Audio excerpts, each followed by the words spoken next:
Hello and good evening. Welcome to our Lewiston Council workshop. We're going to be having a discussion on parks, I see.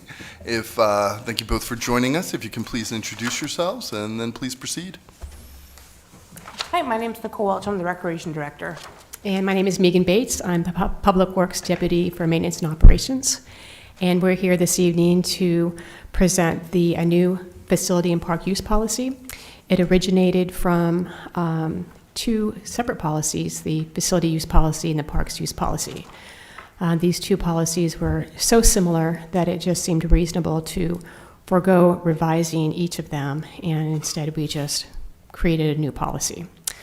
The original parks use policy included three parks: Veterans Park, Samard Payne, and Dufresne Plaza.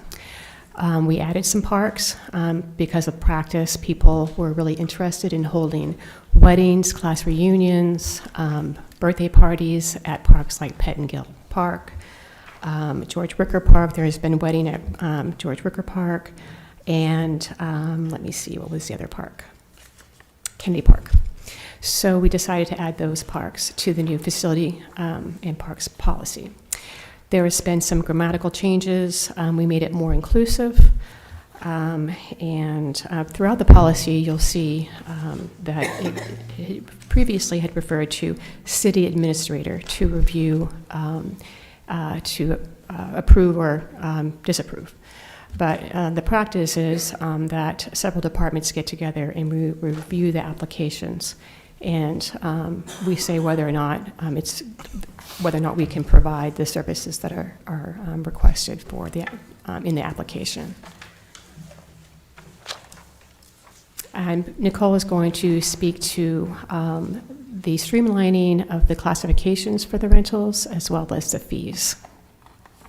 Hi, so part of the combination of both of these policies included doing a deep dive in all the facility rentals, knowing that costs of maintenance have gone up, costs of general upkeep, the PW maintenance and everything, prices have been increasing, so we needed to find some way to recoup some of those costs, but then still be able to make sure that the facilities and parks are at a good rental rate, because we still want to be encouraging people to come in, both Lewiston residents and non-residents, to be able to rent the parks and facilities as they want to. So the first step was kind of reviewing the classification definitions. You have the current updated ones. It's on page 10 of the facility and use park policy. Right now, if you look, you'll see there's a commercial revenue, commercial revenue, commercial non-revenue, nonprofit private, a nonprofit, and then an exempt. So this is condensed down from 6 categories to 4 categories. Even folks who we use this every day, we found it a little bit convoluted and kind of hard to understand. So we wanted to streamline those so that way it would make it really easy for people who are looking to rent the facilities and parks to kind of nail down what category they fit into.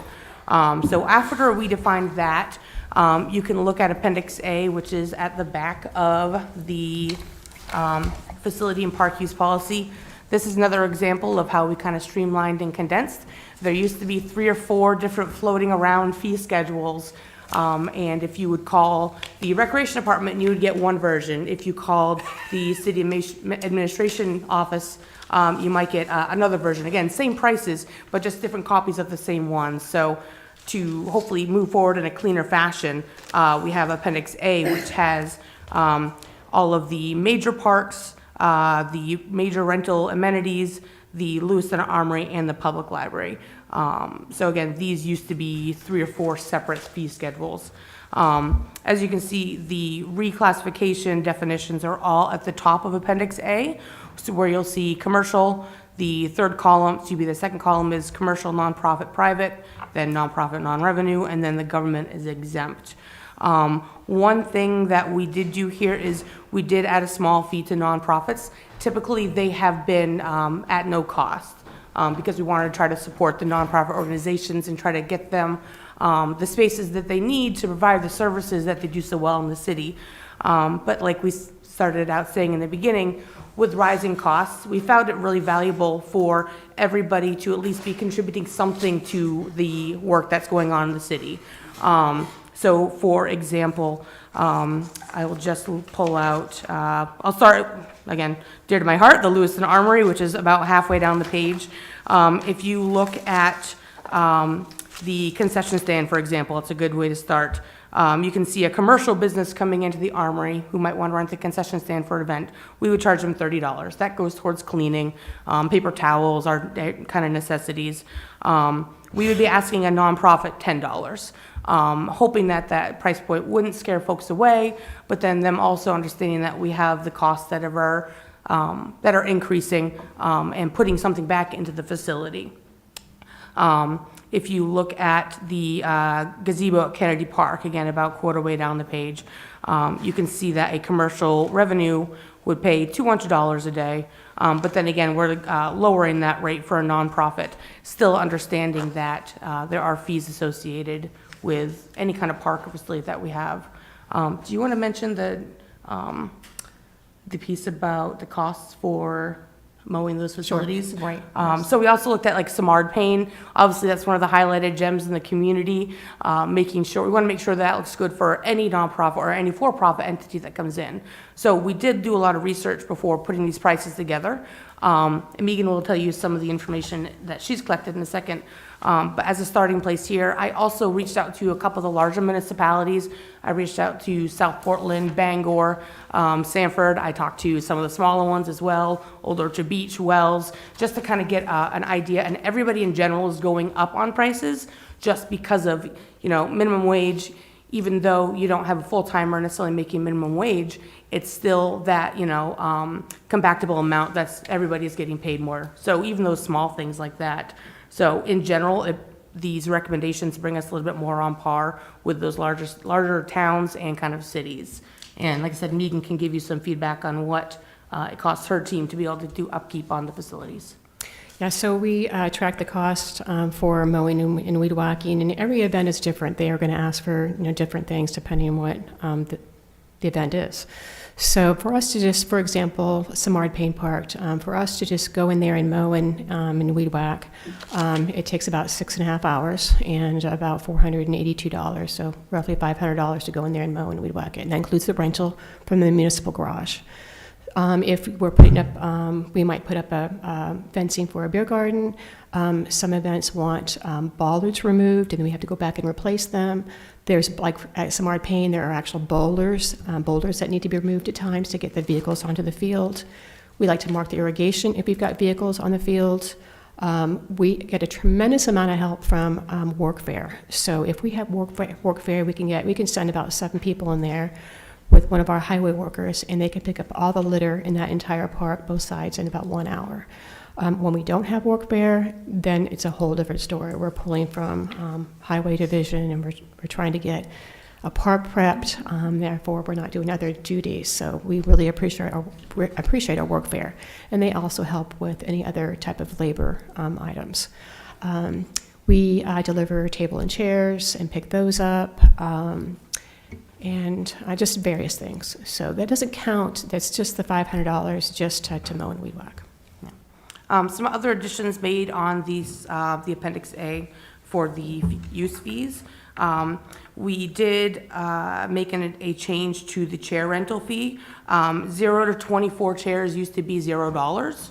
And then it went up gradually from there. We're just going to do a flat $1 per chair. It's just easier to track. And again, it comes back to those $20 that can still be invested back into the things that we're buying for the rentals. We also increased the floor covering at the Armory. It used to be between $200 and $225.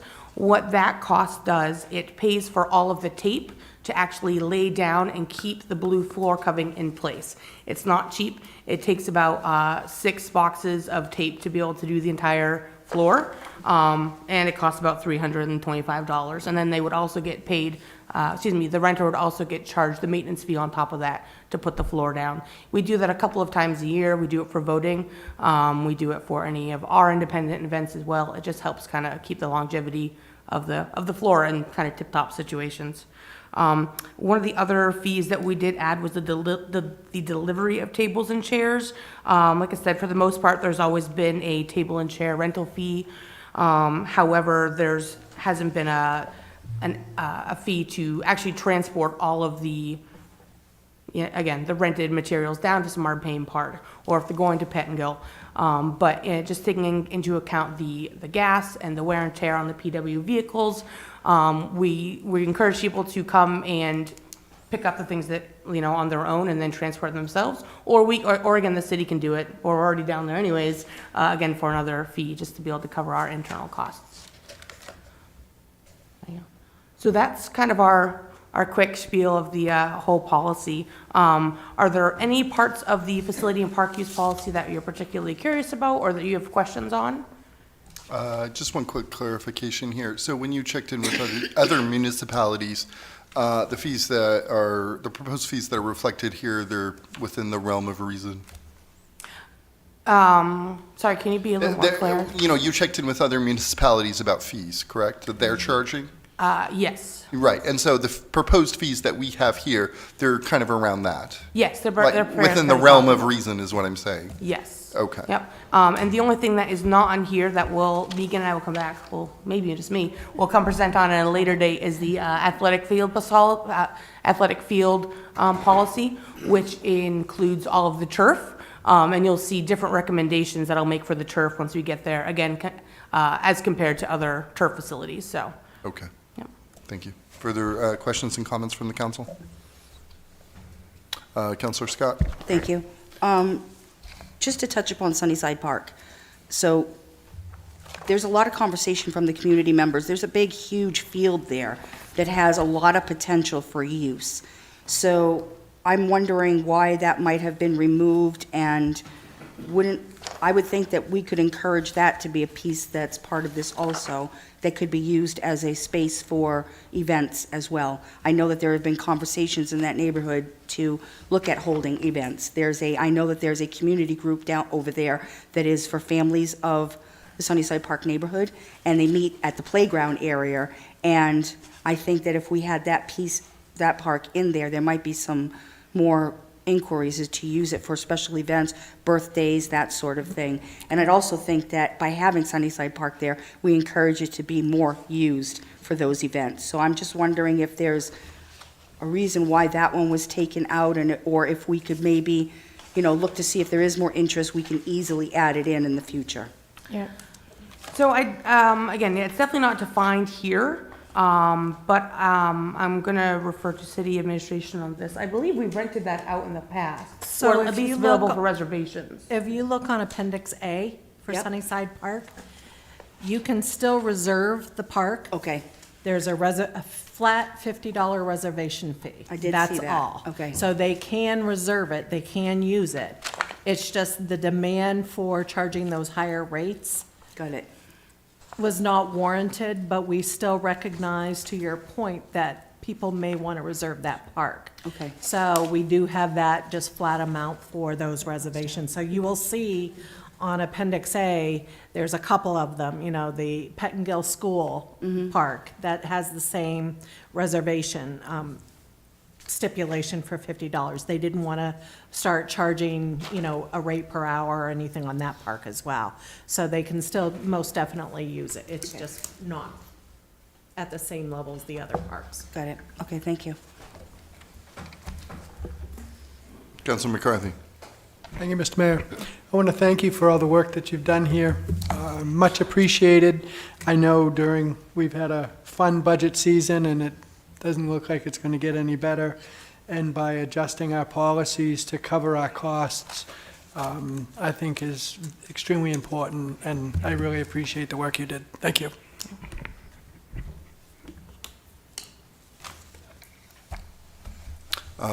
Anything further?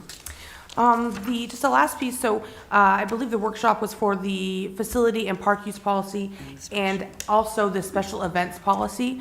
And again, this was a standalone policy.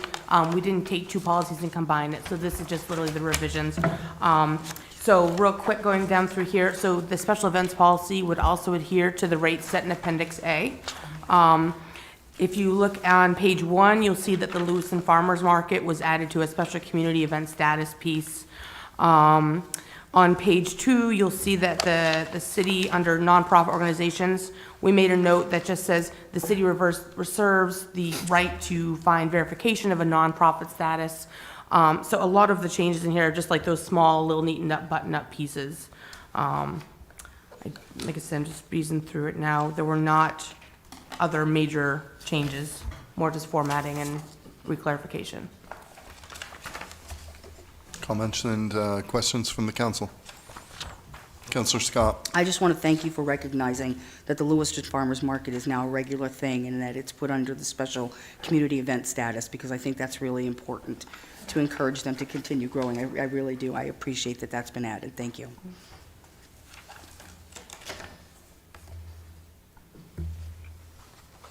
I had some snarky Parks and Rec stuff too, but I was going to keep that to myself. I didn't know if anybody watched that show like I did, so. I've seen an episode or two. Perhaps another time, Okay, Councillor. thank you. Okay, well, thank you. Hey, oh, I'm sorry, of course I forgot one thing. Oh, yes. We did have a last minute change that we're gonna put in Appendix A. If you look down at the library, the couture room is listed twice, so we will be eliminating the bottom one, just so you know. Thank you so much. Thank you. Thank you both for all your hard work. Have a wonderful evening. You too. Administrator Hunter, Sure. you're coming up? I'm coming up. Okay. Director Roy, are you joining her, or Oh, my God. I love it. the more the merrier? That's how I look at it. Exactly. Good evening, Mr. Mayor, City Council. I figured it was easy to kind of sit back and talk about kind of some of the changes before we vote on some items tonight. So in your packet, you saw a group of documents that should have looked something familiar to you on the tax rate sheet. One was marked original, one was marked option 1, option 2, option 2A, and option A. So you will see any of the options related that have numbers attached to them are related to the change in value. Any of the options that have letters talk about rearranging and using additional fund balance. So that's kind of generically speaking why the numbering went the way it is. So your first document labeled original it reflects the approved budget at a mill rate of $30. Since then, we have learned that the clean energy corridor valuation, they were rather conservative back in March, saying they haven't done a whole lot. And then once the chief assessor received the paperwork, yes, they had. So recognizing the city not being at full value, it was about $26 million just for that component. So option 1, which is your tax rate sheet, is highlighted, and in yours is probably not highlighted in red, but it shows you the change in valuation. So if you look at the total valuation, it is going, if you eliminate the zeros, it's going from 2.214 to 2.240. So a $46 million or 2.1% increase in valuation. If the council elected, as we have done in the past 2 years, we've had a similar situation, we have just paid down the tax rate. So option 1 pays down the tax rate if that's something the council wants to consider. We go from $30 to $29.65, so it's a 35-cent tax savings on the mill rate. So we're going to kind of park that concept for a little bit and jump to option A. So option A, you will see lines 1 through 3 gives you what was approved at the first meeting in May. So you approved on May 2nd, $11,208,293 to be used from fund balance, leaving a rate of 10.54%. And then we've always talked about that 10% sweet spot. That's traditionally, over the years, what council has, gravitated towards as councils kind of, move in and out of the chair. So that gave about $828,067 to get to that sweet spot. So recognizing subsequent discussions on the LCIP and getting down that as low as possible on the LCIP, as well as looking at the Armory project with recent bid savings, as well as some of the scope looking at the value engineering and stuff over there, with their combined total on the most recent bid, they have a total savings of that project of $777,000. The Armory project, as you might recall, was originally in the LCIP because of the dollar value. And then it was moved to fund balance. So that project in its totality is part of the 11 million up in line 1. So what this is suggesting in line 5, we're going to remove $777,000 of that authorization. We are going to authorize $1,605,067 of street maintenance in fund balance. And you will see the difference between that credit and what I'm moving from LCIP is that magical line number 3 to get us down to 10%. So that moves $1.6 million out of the bond into the fund balance. You can do option A without doing any other options. That's why it's an A and not a number. This is a standalone option that you guys can do. So looking at, Can I ask a question on that? sure, So, and that leaves everything that's behind there on the LCIP project list all still in as it is.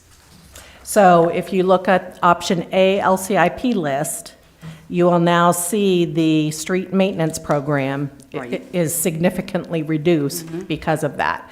You might ask, why did you pick street maintenance? Street maintenance had a big enough dollar value. I didn't want to confuse the issue by saying, okay, we can do a little bit of this project and some of this project. For discussion purposes, it was easier just to stick with one project.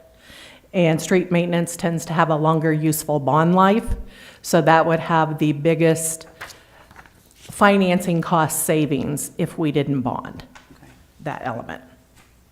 So that leaves everything else on the LCIP kind of as it stands at this juncture for option A. Option 2.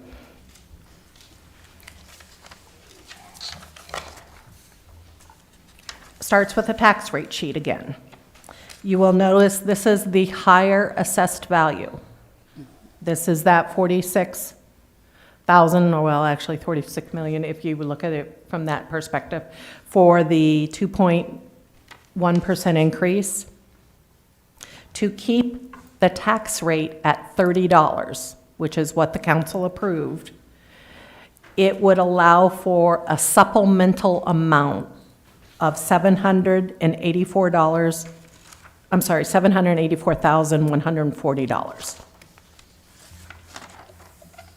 So if you look at option A2, it combines everything. It says, okay, you're not using this extra money to pay down the tax rate, you're using it to avoid financing costs. And we're lowering what we're going to issue in debt. So you will see if you go to the LCIP list labeled option A, we were at $1,656,132 for street paving. We are now down to $871,992 because we're now using that supplemental amount, that $784,140 to pay down the LCIP, which was a strong request based upon previous conversations. So that kind of walks you through how this works. So it's up to the council still to decide which options they want to include. And you will see when you get to that agenda item, it kind of spells out, you're voting on each one of those options individually. So if you vote to, your first vote is to transfer the $777,000 from the armory to street painting. That you can pass on its own and do nothing else. And if you did nothing else, that means we're paying down the tax rate. From 30 to 29.65. Correct. So the second vote is to fund $828,067 from fund balance. If you vote on that and stop there, we're paying down the LCIP a little bit, but we're still reducing the tax rate. The third vote is to use that value, that $784,140, in lieu of debt service. At that point, your tax rate is back to $30.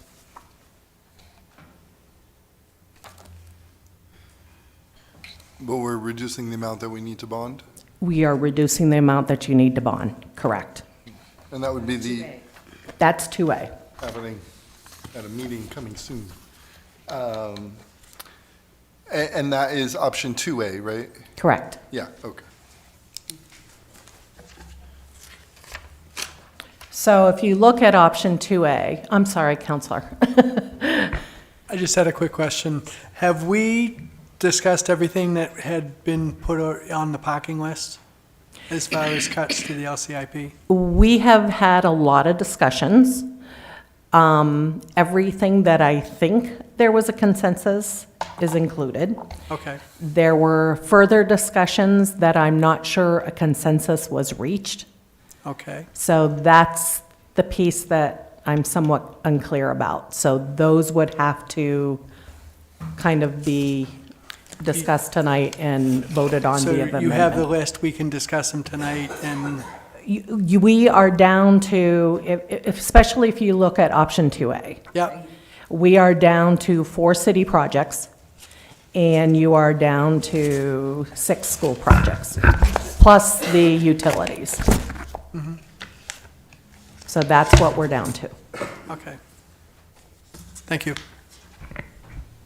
Councilor LaChapelle? Thank you, Mr. Mayor. Last meeting, I requested, I wanted to cut the sidewalk and maintenance rehabilitation in half. What's come of that? They were telling me they were supposed to be looking at to see what sidewalks. They sent an email out on what that meant. Unfortunately, I did not have kind of a universal 4 thumbs up or thumbs down on that. So that's, No, maybe I missed the email. Okay. Can anybody summarize the email for me? essentially, and The Mary Ann is directors. here, yeah. So, Marianne, can you come to the podium? Over by the column. page 71. Yeah. So while she's going there, I am still very uncomfortable trying to bond $3 million over what we're supposed to be bonding. Even with option 2A, it's still $3 million over. I'm definitely in favor of leaving the tax rate the way it is, taking this extra money and not borrowing money to do some of our work. So leaving the tax rate at 30, it's gonna go over 30 next year, there's no question about it. And start limiting what we're borrowing. And if we're going down to the programs, the fire department made some great adjustments. The Public Works made adjustments on on some of these deferrals. sidewalk maintenance rehabilitation, I still think we should cut that in half. I don't want to touch the street maintenance program at all. That is one of the number one things in Maine. We get potholes everywhere, and we just can't afford to do that. And then that just jumps into the school department, which I'm still in favor of keeping the McMahon's roof replacement and the Lewiston High School roof replacement and eliminating the other 4 programs. How about the Montello roof? Well, and, sorry, if I can interrupt for a second, councilors. So this workshop is to discuss these proposals to put forth to decide what to do with this extra tax revenue. I am hesitant to have a discussion about LCIP until we come to that agenda item. Like, I don't want to launch into, Wasn't it the same thing? well, not really, because we're not in the meeting, and then there could be audience members who want to, speak during the LCIP. Like, we're going to have plenty of time to discuss it. I'm not saying we're not, but Okay. yeah, that's just my concern, that we're just going to stick with, discussions about these options, and then we will continue on during that agenda item for the LCIP. So I guess I'm not in favor of any of the options at this point, if that's what because I disagree with that. Okay. Further questions about the options? Councillor Clement? Thank you, Mr. Mayor. The question for the administrator, the 31 million NECEC, that is just NECEC, that doesn't reflect any increase in valuation throughout the rest of the city? That's correct. That's why you don't see that the, This month? I'm sorry? We should see that total sometime this month? Typically, they finalize by the mid to late July.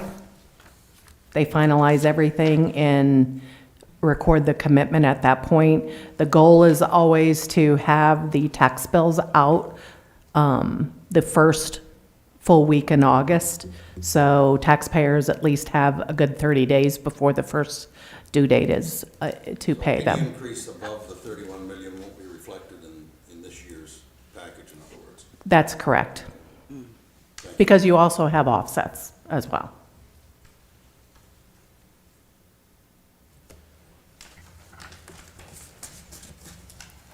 Anything further, Councilor? I'm all set, Mr. Mayor. Oh, okay. Further questions about these options? Councillor Scott? Does option 2A still put us at the 10% ending fund balance like option A does? Yes, It does. It yes. still keeps us in that sweet spot of 10%? Yes. Okay. The only difference is you're on 2A, you're keeping the tax rate at $30. Correct. Yes. Yeah, okay. Councillor McCarthy? Thank you, Mr. Mayor. 10%, what is 10%? What is that dollar value? It's 10% of revenues and expenditures, so Ballpark. I didn't You bring don't- my, actually, you want the CAFR. I thought we had it in here too. Do we? Okay.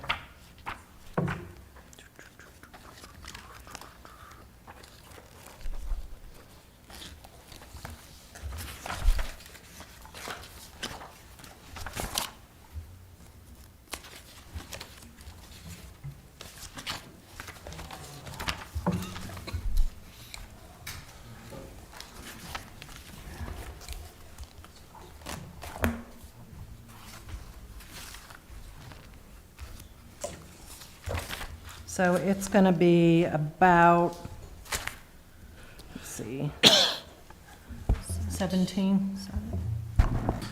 He's talking 10% of debt, fund balance. Yeah. So it's going to be about 17 million-ish. That's what our cushion is? Yeah, I can get a Yeah, I just refined wanted number. ballpark. Yeah. I just wanted ballpark. Thank you. I usually bring that with me, and I didn't tonight. I know. Councillor Jelinas? Thank you. So I understand that this workshop discussion is really to help prepare us and understand those options on agenda item number 3 that we'll be making a vote on. Yep. But as I look at those 3 individual action items that we're going to be voting on, I don't see 2A. That's see- because it, I see. 2A is all 3 of them. Oh, so we'd vote, yes. Okay, so because we're going to be doing individual votes on all, so it would be all of the above. Okay, Exactly. I got you. All right.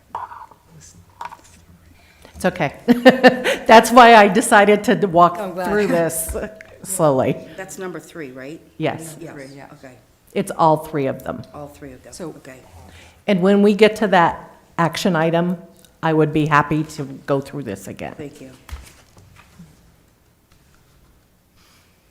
Counselor Clement, did you have something else? I think it's been taken care of with Councilor Jelinek, thank you. Excellent. Anything further? No, Mr. Mayor, I'm all set. Okay, I guess this concludes our workshop, and we'll be coming to you live again in roughly 25 minutes. Thank you.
Hello, welcome to our Lewiston City Council meeting. If I can have you take your seats and stop talking, please, that would be great.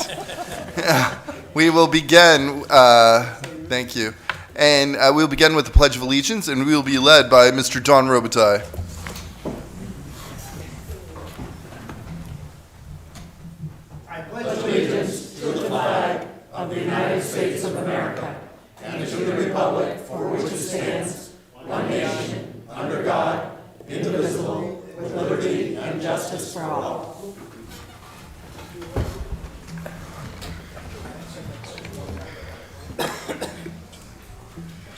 We don't have any loose things. Madam Clerk, I believe we're ready to begin. Great. All roll call votes for this meeting will begin with the Councilor of Ward 7. And I understand we have minutes as well. Yes, May 2nd, May 16th, and May 23rd. May I have a motion to accept the minutes? So Councilor moved. P, second by Councilor Jelinas. Madam Clerk, please call the vote. Councilor from Ward 7? Yes. Ward 1? Yes. Ward 2? Yes. Ward 3? Yes. Ward 4? Yes. Ward 5? Yes. Ward 6? I would say yes, and there is one typo in the minutes of the 18th, I believe. Okay, I don't have it in front of me, but That's the okay. word zone was misspelled. perfect. If you could just maybe email me, we'll touch base I will tomorrow. do that. Thank you, Councilor. Thank you. And other than that, it's a yes from Councilor Clement, is that correct? That is correct. Perfect, thank you. A motion passes by a vote of 7-0. Excellent, thank you, Madam Clerk. We are now up to public comment. Any member of the public may make comments regarding issues pertaining to Lewiston City Government. This period is reserved for non-agenda items.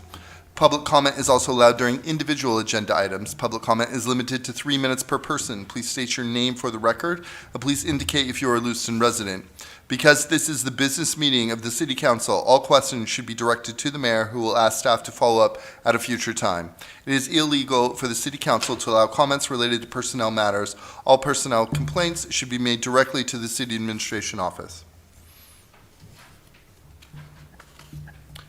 Seeing no public comment, we will begin. Madam Clerk, agenda item number 1. Item number 1, public hearing and first passage regarding an amendment to the Animals Ordinance, reducing length of animal leash in city parks and playgrounds during public events and other housekeeping items. Requested action, that the proposed amendment to the City Code of Ordinances, Chapter 14, Animals, pertaining to the length of animal leashes receive first passage by a roll call vote, and to continue the public hearing to the next regularly scheduled City Council meeting. May I have a motion, please? Second. Councilor P, Second. second by Councilor Harriman. I want to head straight to the public, Deputy Director Megan Bates. Are you here for this? I am. Okay, we're going to kick it off with you. Thank you. Okay. For Article 8, prohibitions, we just updated some of the language. In Section 14-46, Item 1, it was for mass gatherings, the leash length was 8 feet, and found it reasonable to reduce that to 4 feet. And then under number 2, Section 1446, because we don't have a public dog park, there's a recommendation that we take 2 locations, Montello Track. This is outside the track, far left-hand side, closest to the woods. There's a moderate-sized green space there where an animal could run, and also at Sunnyside Park in the field area. These times would be only from 6 a.m. to 8:30 a.m. and 6 p.m. to 8:30 p.m. Also added were, in Section 1447 was the word trails, and under item D, under Section 1447, we added Auburn Savings Recreation Field at Mike McGraw Park. The other changes were just very minor, but those are the highlights. Thank you, Deputy Director Bates. Comments from the council? Councilor McCarthy. Thank you, Mr. Mayor. I think this is a common sense change in the law. I think that in order to control a dog in a large gathering of individuals, it's much safer for the other individuals if the dog is close at hand. Not only the dog being hurt or the dog getting upset, or people getting tripped by a long leash. So I really like this change. Thank you. Councilor Pease. Thank you, Mr. Mayor. If animals are not allowed, dogs are especially, domestic animals are not allowed in these parks, well, there's activities that are going on there. They're saying that they can't bring their dog there, but yet you're telling them they have to have a 4-foot leash. There are events where there are dogs that are allowed But if they're held in that park, and held in that park. in any one of them, Lionel Portland, Jade's, Marcotte Park, Kennedy Park, they're not allowed there. If council approves, we do have one event that occurs in Samar Payne Park, which is for, or has in previous years been for, I think, the Androscoggin Humane Society. So there are exceptions if council approves events. Okay, thank you. Public comment for this agenda item? Back to the council. Madam Clerk, please call the vote. Counsel from Ward 7? Yes. Ward 1? Yes. Ward 2? Yes. Ward 3? Yes. Ward 4? Yes. Ward 5? No. Ward 6? Yes. Motion passed by a vote of 6 to 1. Thank you, Megan. Welcome. Agenda item number 2. Item number 2, public hearing and first passage regarding an amendment to the Parks and Recreation Ordinance to change the time members of the public may access Franklin Pasture Athletic Complex and Jude's Place at Marcotte Park and other housekeeping-related items. Requested action that the proposed amendments to the City Code of Ordinances, Chapter 54, Parks and Recreation, regarding the change in time for the closure of Jude's Place at Marcotte Park and the Franklin Pasture Athletic Complex from 9 p.m. to 7 p.m. receive first passage by a roll call vote, and to continue the public hearing to the next regularly scheduled city council meeting. So Madam, moved. motion, please. Councilor McCarthy. Second by Councilor Pease. Deputy Director Bates, can you please kick us off? Excuse me? Or, no, you're not here Yes. for this? Yes, I am, sorry. Oh, I okay. didn't understand what you said. Okay. Oh, Okay. can you please kick us off for Yes, this? yes. Thank you. All right, so there are a few revisions here. Some of them just to clarify and update the signs of the time. We had horses in Kennedy Park, not allowed, but we updated it for more of a vehicle mode of transportation. For section 54-7, unlawful to be in Jude's Place, that's Jude's Place at Marcotte Park during certain hours. That kind of goes along with Franklin Pasture Athletic Complex. We are discussing, recommending that that time be changed from a closing of 9 p.m. to 7 p.m. because of the inappropriate behavior that's been occurring there. What happens is whenever there's an issue at Franklin Pasture Athletic Complex, the crowd moves to Jude's Place at Marcotte Park. So we've had issues with alcohol, trash receptacles being pushed over, adults getting on some of the play equipment. So we'd like to keep at those times the same at Franklin Pasture Athletic Complex and Jude's Place so that the parks will close at 7 p.m. I did make a mistake on the following section. I had forgot to strike out Jude's Place. We'll have to strike that out if the closing time is approved. Also, in section 54-9, we added the addresses. We changed a few of or clarified a few of the park names. In Wicker Park, it's George Wicker Park. We added Auburn Savings Recreation Fields. Struck out Marcotte Park because Jude's Place is at Marcotte Park. It's all playground area. Removed Martell School Grounds because of the present status of that being sold. And at the bottom, you'll see North Temple Pickleball Court. I got ahead of myself there, and so that needs to be struck. I removed it in one area, but I forgot to remove it from the list. So that has not yet started construction. Thank you. Councilor Harriman. Thank you. I had a question about the Franklin Pasture Athletic Complex hours.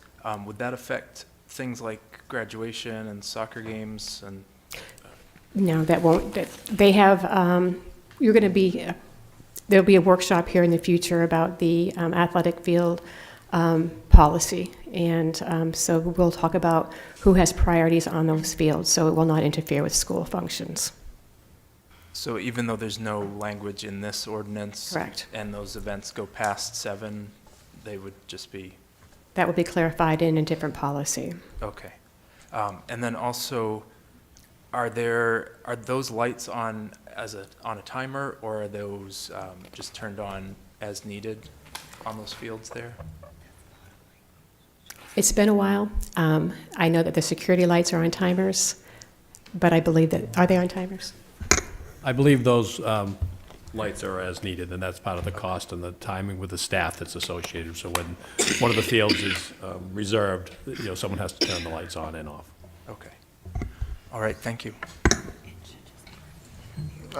Counselor Scott. Thank you. So I think this is really unfortunate. I mean, we left the graduation the other night. It was what? It wasn't even 8:30. It was pretty early.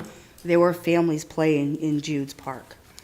When we think about the summertime and the use of that park and the necessity of that park, especially for special needs kids, and that being the only place, I'm having a hard time saying yes to closing it so early, I feel, in the summertime. Wintertime, I understand it's already dark, but summertime, it's light out, people are still using that park.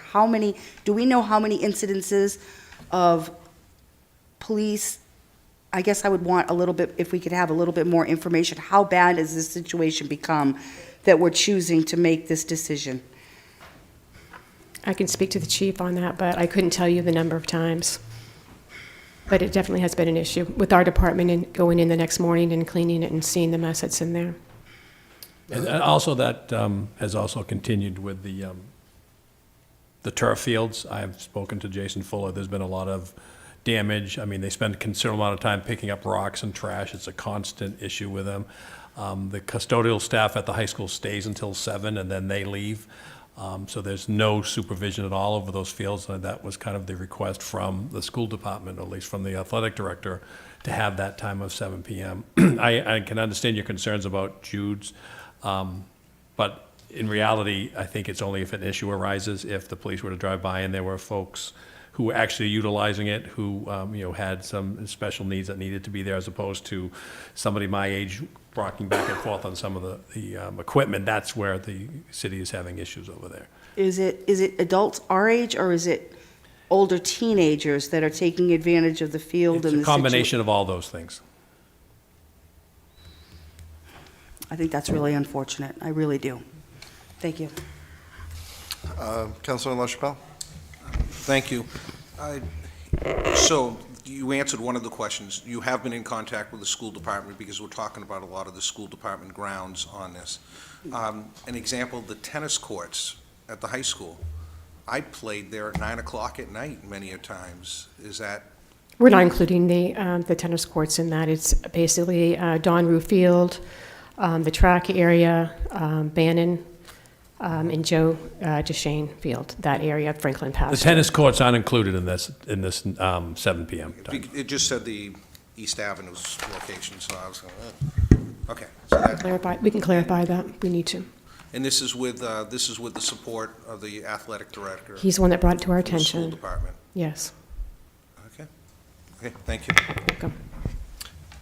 Counselor Pease. On the athletic field down below, because I live right around the corner, many nights, I'll see 35, 40 kids playing soccer down there till 9, 10 o'clock, They're not causing any trouble. They're not destroying anything. There's always going to be somebody that's going to throw a rock in that field. Somebody's going to do something. I think a curfew is not really going to stop it. I think what we need to do is, I can see keeping the path from, let's say, from the Colisee all the way up to the high school and that, I can see keeping that lit, right? But the fields, no. 11:30, 12 o'clock at night, the lights are still full blast on those fields, For what reason? And I see it all the time. So I think we need to adjust some things. Curfews, I don't know if that's a good way to go, but I think you're going to hamper, the kids are not going to be happy about that. There's a lot of kids that play there, a lot. So I think we need to look at it a little closer. Thank you. Can I address this? In our discussions with the athletic director, the goal is to direct the kids to use McGraw Field. They're in the process now of getting some permanent soccer goals or nets that will be set up. Because of the wear and tear and the destruction that is occurring on those turf fields, we want to direct the kids to use McGraw Field. And that's why that field was set up. And we're going to try to encourage, we've also had conversations with the superintendent about actually having soccer balls there full-time so they could just show up, soccer balls, and there'll be nets that they can use all the time. And they're sort of looking at sort of indestructible as opposed to the net ones that cost about $3,000 or $4,000. Those can get destroyed, where they're actually going to have fencing where the nets will be set up and the goals will be set up in that. So the idea is to direct them to McGraw as opposed to using the field. And I could have Jason Fuller address the amount of damage and destruction that is happening at those fields, and that's why I think his frustration has gotten to the point where they're asking for the city to enact that 7 p.m. Curfew on the turf fields. Okay, I understand that. I'm just saying, if we can get the kids to play in the other field, that's fine. Then you need to either lock up that field and make sure the lights stay off in that field and direct them that way.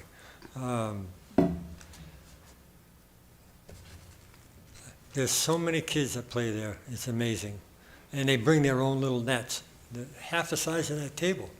And that's all they carry it there, they bring it, and they leave with it. Soccer balls, I don't think you could really call them soccer balls, but they're balls. They play with anything. They have a great time. And I never had a complaint from any of the neighbors above that field about noise or anything. They get excited, but that's, about it.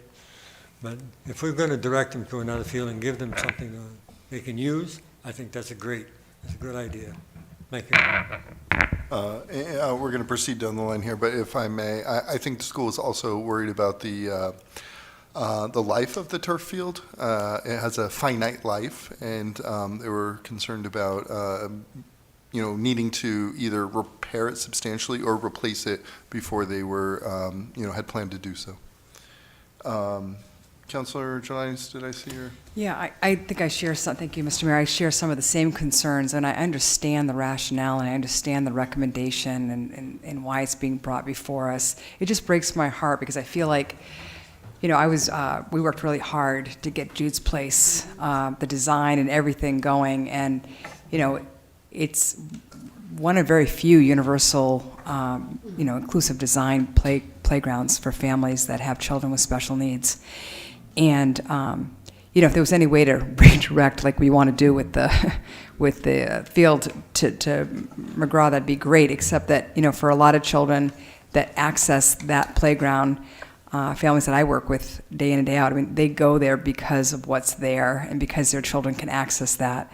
So I understand. It's just unfortunate to me to see these kids being, having that being taken away because of some bad behavior. So I wish I had a better suggestion. It's just heartbreaking. I wish that there was a way that we could redirect somewhere else and still keep Jude's Place at least going, maybe just for 2 or 3 months in the summer when it doesn't get so dark out so soon, even if we could reach a compromise perhaps of, because like a lot of the families, they're not able to get to the playground sometimes till 6:30 with their kids, and so then to have like 30 minutes, you might as well not go, because you know what that's going to look like. So I think, if there was a way we could compromise or do something, I don't know, just want to bring that up, food for thought. But I do understand. I'm not arguing the point of what's happened. It's unfortunate. Councilor Harriman? Thank you. Yeah, I had similar thoughts to that, as I don't know if we could tie the closing time to sunset or something rather than just a certain time, because 7 o'clock right now, there's still 2 more hours of daylight out. And like Councilor Pease mentioned, I've walked by there at 9 o'clock at night, and on the athletic fields there are dozens and dozens of kids playing. So it's just hard to see all these fields closed off, like the one on the corner of Jefferson Street and Walnut Street. There's a softball field and then the bigger grass field there. Like that's empty all the time except for, some practices, I think. And now if we're gonna close these off and direct everyone all the way down to Mike McGraw Field, then I just don't feel like it's gonna be enough space for people. There's lots of games going on the field up close to where Councilor Pease was mentioning on the hill there, and then there are people playing in the middle of the track too. I'm not sure if people play on the football field as well, but yeah, it just seems like, especially in the summer, we should be able to keep them open a little bit longer. I don't want to put Mr. Grant on the spot, but we do have the number 3 here in the audience for the Lewiston School Department. Is there anything that you want to add to this discussion since you're here? You are not required to do so, but I'm giving you an opportunity. Any chance I get to talk. I think this Great to see you, arises though. really out of just the investment of the fields. So those were a huge investment, particularly those turf fields. And I think somebody touched upon those turf fields. And it's just trying to ensure that they're not getting continually damaged. Things like bigger rocks being thrown onto it, nets being broken, that ends up, costing on the other side of things. So there, and the way that those fields sit, at 7 p.m., where the building is not completely vacant, but it doesn't lend itself for a natural surveillance to look over those fields to see if there's something going on that seems like a little bit more than it should be. So this really came out of not trying to prohibit things and kind of to speak on the superintendent's behalf. I know for sure he loves to see everybody playing on fields and talks about the nets and the soccer balls.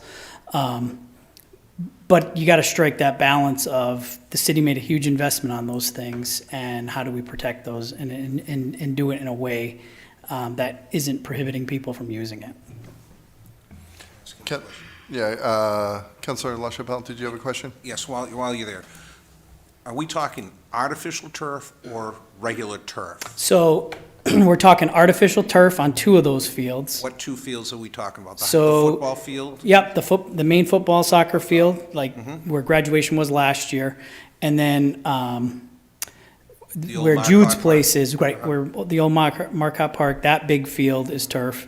Then you do have the track, which that surface is natural grass in the middle there. Okay, so would it be possible, and I agree with you 100% on the turf fields.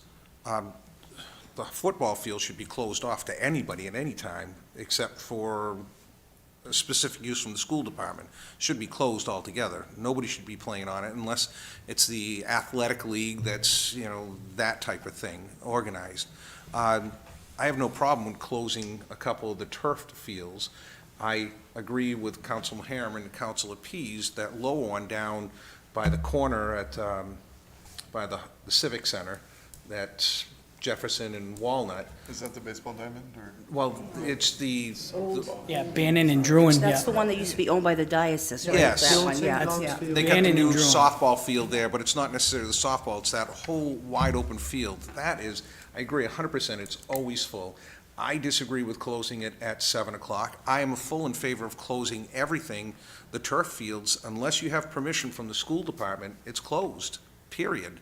We invest millions of dollars onto that, and unless I get permission, gosh, when I used to have, I coached for years for LNA youth soccer, we'd have to call locations and have permission to use the field, to use it. I called the school department for McMahon School. We used to use the side over there. So I have no problem. If you don't have permission, you shouldn't be using that. That's millions of dollars that we invest to keep this community. I think if we do that in conjunction with keeping a couple of them open, keep that lower park open. We have the ability to do any of this.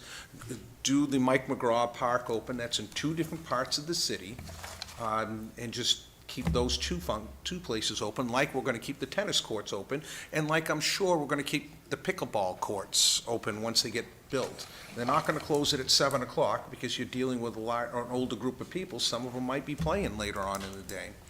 So I think, I like the idea.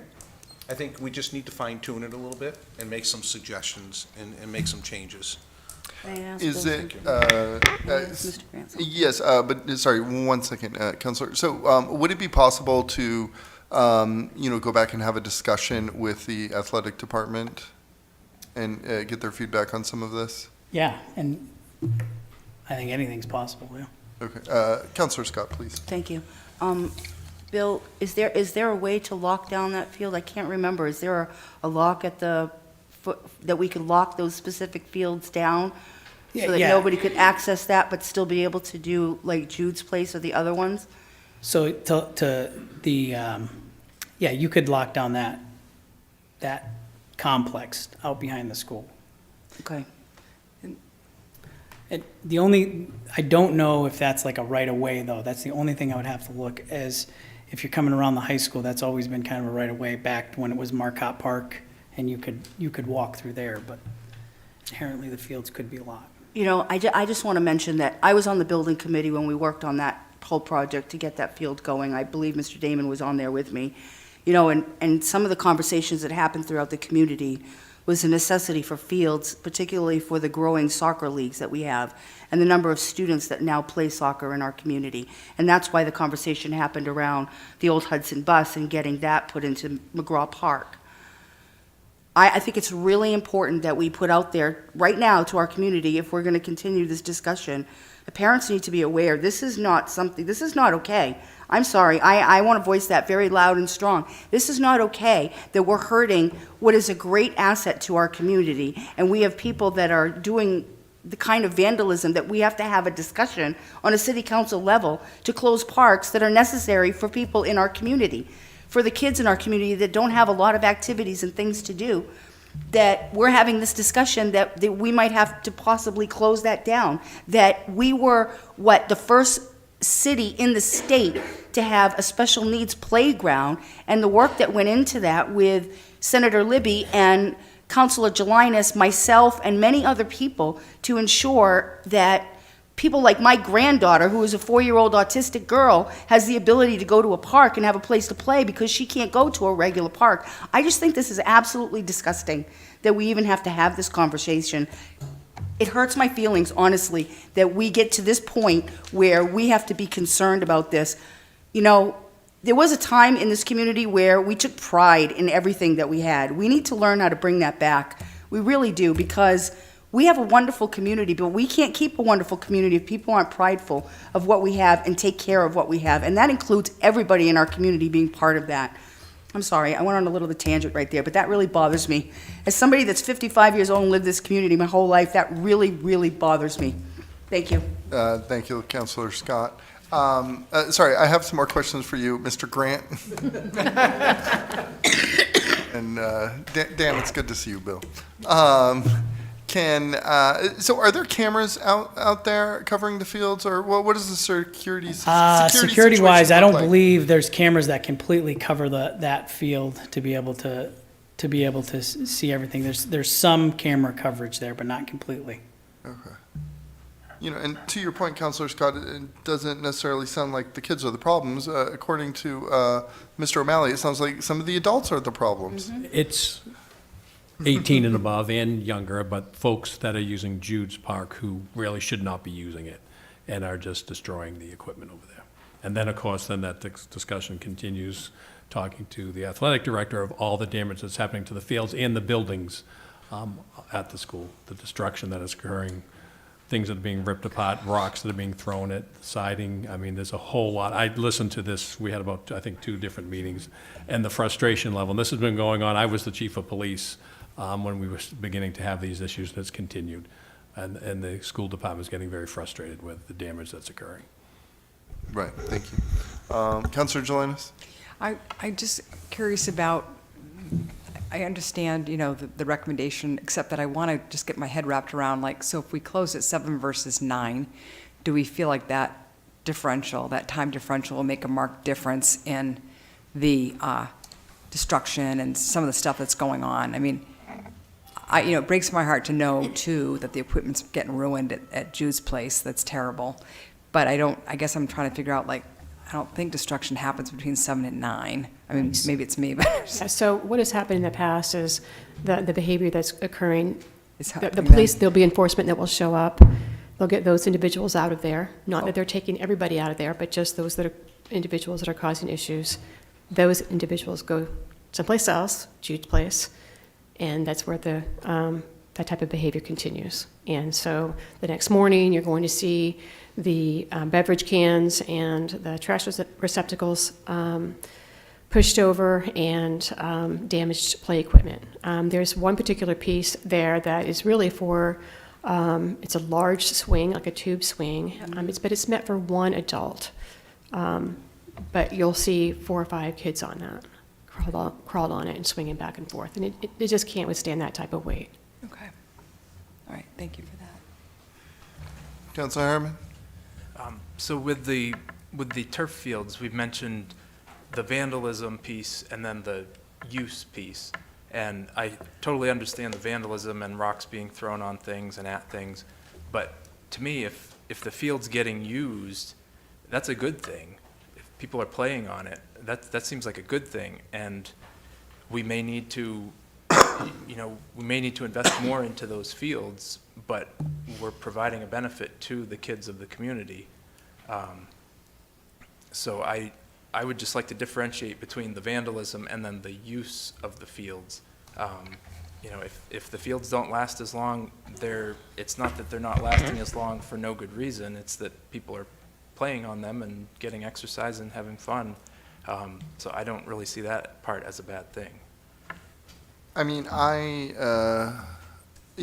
hear what everyone is saying about the use part, but I'm concerned that, if those fields are getting tremendous amount of use and increasing the wear and tear, then they're not available for school and school sports. And if there's another field that's very close by that kids could be playing on, then it would accomplish much the same thing. Then I think that's okay to save the school turf fields for school and, sanctioned activities and have, parks, used as they were intended for the community to play in. Councilor Clement? Thank you, Mr. Mayor. This is the first reading of an ordinance. My suggestion to my colleagues would be we pass this first reading, direct staff to address as they can, our concerns raised here tonight, come back to us for the second reading, at which time we can make any necessary amendments to this. Does that sound reasonable to everybody? Yes. Yeah, I think, sorry to interrupt, Councilor Clement? All set, sir. Okay. Councilor Councilor LaChapelle, please, if you'd like to say something, please go ahead. I'm well and fine with that. I would just make a small recommendation. It's not like we're going to eliminate a field because we're adding McGraw Field to it. Keep that other field.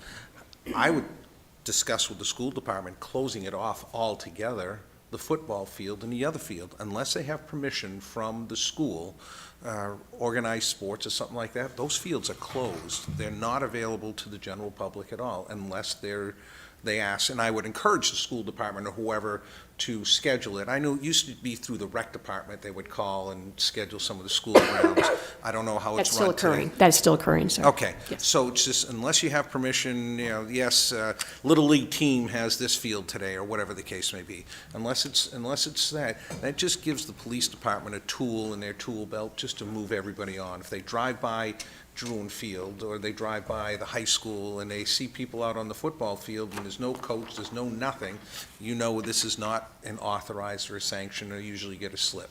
So I would recommend closing them down altogether, taking the other two parks, the McGraw and the other one, I don't even know I believe it's still called Druin. So you have Druin Bannon, Field. which is a softball, and next to it, I believe it's still named a Druin. Okay, Druin Field, and not close that at 7 o'clock. Let it go and just let it go.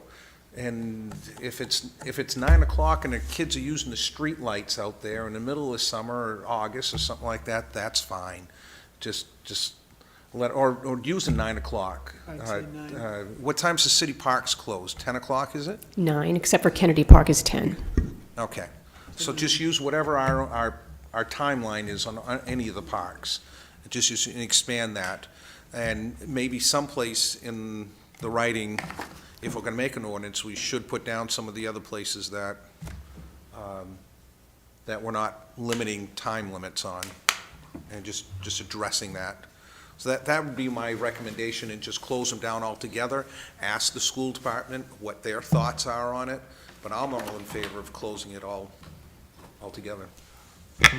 Which would eliminate the problems of those two people, or those two groups that are there, moving over to Jude's place, because if they're not there, they're not going over to Jude's place. And then maybe we can address Jude's place and bring that up to 8 o'clock or something to that effect, or even 9 o'clock also. And it's proper use. If somebody's taking a baseball bat to something and beating on it, even though it's open, you can't do that. And law enforcement comes by and say, hey, you can't do that. And I don't want to have a police officer looking at people swinging. There's enough work that they have to do. But that's just a friendly recommendation. But I would be in favor of voting yes right now, just to get the process going, and at least they knowing what we're thinking. Does that sound reasonable to the school department? Yes, and we can have the athletic director, Jason Fuller, here at the next meeting. That's what I was And going to ask. Okay. Yeah, and Please invite him. yes, Jason, you're invited. And then can we also have some police data for the calls that we've received at these locations? Yes, I've made a note of that. Excellent, thank you. And then, Madam Clerk, we have not been to public comment for this agenda item, have we? Correct, we have not. And now we are going to public comment for this agenda item. Public comment is now closed. And yes, I think we have a plan. Madam Clerk, please call the vote. Counselor from Ward 7? Yes. Ward 1? Yes. Ward 2? Yes. Ward 3? Yes. Ward 4? Yes. Ward 5? Yes. Ward 6? Yes. Motion passed by a vote of 7-0. Thank you, Deputy Thank you. Director Bates, and thank you, Mr. Grant. Agenda item number 3. Item number 3, resolve authorizing funding for the fiscal year '24 street maintenance program. Requested action, to deliberate on a resolve to fund a portion of the fiscal year '24 street maintenance program in order to reduce the bond amount for this project and take the following individual actions. Number 1, to approve a transfer of $777,000 from the fiscal year '24 armory upgrades fund balance project to the fiscal year '24 street maintenance project, option A. We're taking them one at a time then. So moved. Do we have a Second. second? We have a second. Discussion? Public comment? Back to the council. Councilor Scott? So just to clarify, these are all separate. When we said number 3, when we talked about it in our workshop about number 3 being all 3, if we vote for 1, does that include, that's just the, I just want some clarification on the whole thing again, please, sorry. Yep, so option 1 in and of itself just does the budget transfer. Okay, So and that's number 1. that is number Yeah, 1. okay. If you do nothing else at that, or approve nothing else at that point, it transfers the money and it reduces the debt service funding by that $77,000. Yep, And it would reduce the tax rate. okay, to the 2965. Correct. Okay. And then the other 2, but if we went with number 3, that would be That's where, the mill rate at $30. that's correct. Okay, So you need all 3 pieces to get to option 2A. so you need to approve all 3 pieces to get to option 2A. Got it, okay. And we currently have option 1 on the floor. Further discussion? Madam Clerk, please call the vote. Counselor from Ward 7? Yes. Ward 1? Yes. Ward 2? Yes. Ward 3? Yes. Ward 4? Yes. Ward 5? Yes. Ward 6? Yes. Motion passed by a 7-0. The number 2 on agenda item number 3, the second one is to approve a supplemental fund balance appropriation in the amount of $828,067 for the FY24 street maintenance project, option A. So moved. Counselor McCarthy, Second. second by Counselor LaChapelle. Discussion?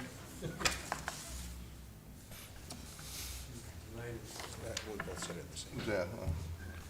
I heard, yes, the sound was closer. Public comment? Back to the council. Madam Clerk, please call the vote. Council from Ward 7? Yes. Ward 1? Yes. Ward 2? Yes. Ward 3? Yes. Ward 4? Yes. Ward 5? Yes. Ward 6? Yes. Motion passed by a vote of 7-0. And then the third item is to approve a supplement fiscal year '24 budget appropriation in the amount of $784,140 for the fiscal year '24 street maintenance project, option 2. May I have a motion, please? So moved. Counselor Harriman, Second. second by Counselor LaChapelle. It's yours next time, I'm sorry. Discussion? Public comment? Back to the council. Madam Clerk, please call the vote. Council from Ward 7? Yes. Ward 1? Yes. Ward 2? Yes. Ward 3? Yes. Ward 4? Yes. Ward 5? Yes. Ward 6? Yes. Motion passed by a vote of 7-0. Agenda item number 4. Item number 4, public hearing and adoption of the fiscal year 2024 Lewiston Capital Improvement Program Bond Issue Order. Requested action to hold a public hearing and adopt the fiscal year 2024 Lewiston Capital Improvement Bond Issue Order, authorizing the issuance of $20,012,992 in fiscal year 2024 public improvement bonds and making an appropriation for certain capital projects. May I have a motion, Move please? for passage. Counselor Pease, followed by Counselor Clement. Discussion? Counselor LaChapelle. Thank you, Mr. Mayor. My discussion now comes back to sidewalk and maintenance rehabilitation. Now, if we looked at, correct me where I'm seeing seeing it wrong. The sidewalk and maintenance rehabilitation, the amount was $1,046,700. From what I was seeing, even in the original. Correct? But only bonding 7.7. Deferred, $269,000. So we were 1.046.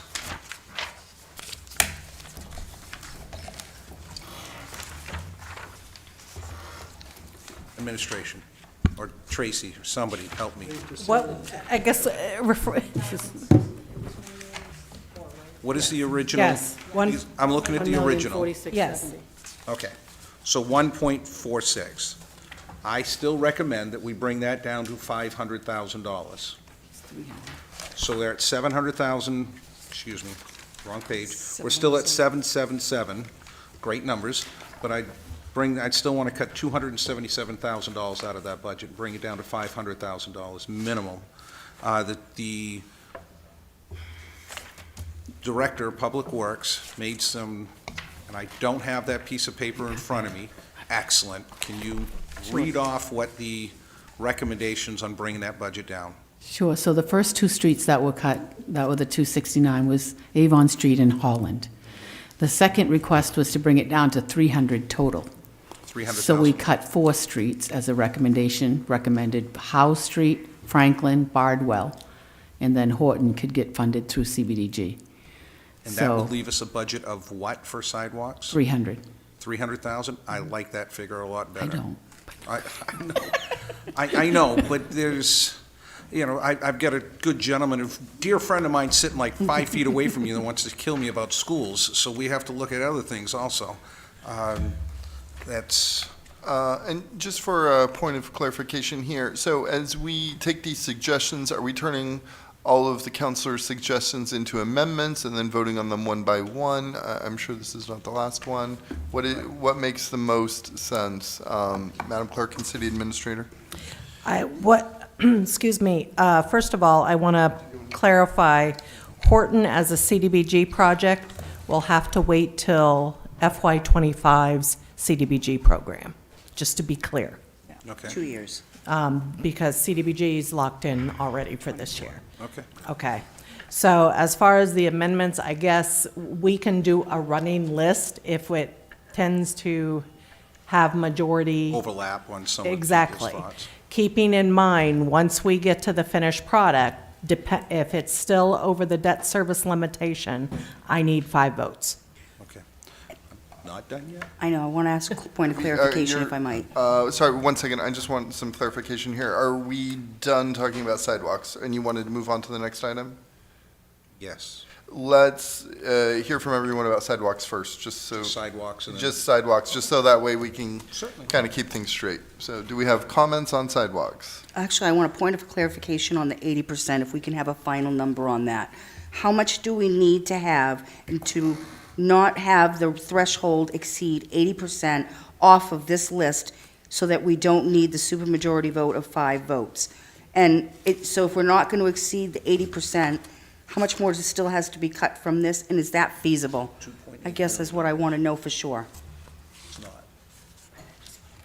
We're not going to get there. We're not going to get there. So with the changes that you did in the previous vote, Counselor, we still need $2,896,090 to get below the threshold. Okay. Okay. I'm sorry, I just wanted to see where we were. Nope, Thank you. nope, fair. Thank you, Councilor Scott. I guess, how does the council feel about cutting the sidewalks down to 300? No. Councilor Harriman? Thank you. I have real concerns about that. I mean, we were originally at just over $1 million that was requested for sidewalk maintenance. I mean, this is, just like streets, this is the transportation infrastructure that everybody uses every day. I don't see cutting that down to less than 1/10 of what we're spending on streets. I did have one question for the Public Works Director. As far as the sidewalk maintenance and the street maintenance, are those mostly independent of each other as far as the work being done, or do they sometimes get done at the same time? They do sometimes get done at the same time. Out of these 4 streets, that is the additional cuts that we're talking about. I don't have a straight answer of whether those are in paving. We'd still do the paving, we just wouldn't do the sidewalks. It's more economical to do them together, so we try to blend them together if it's needed.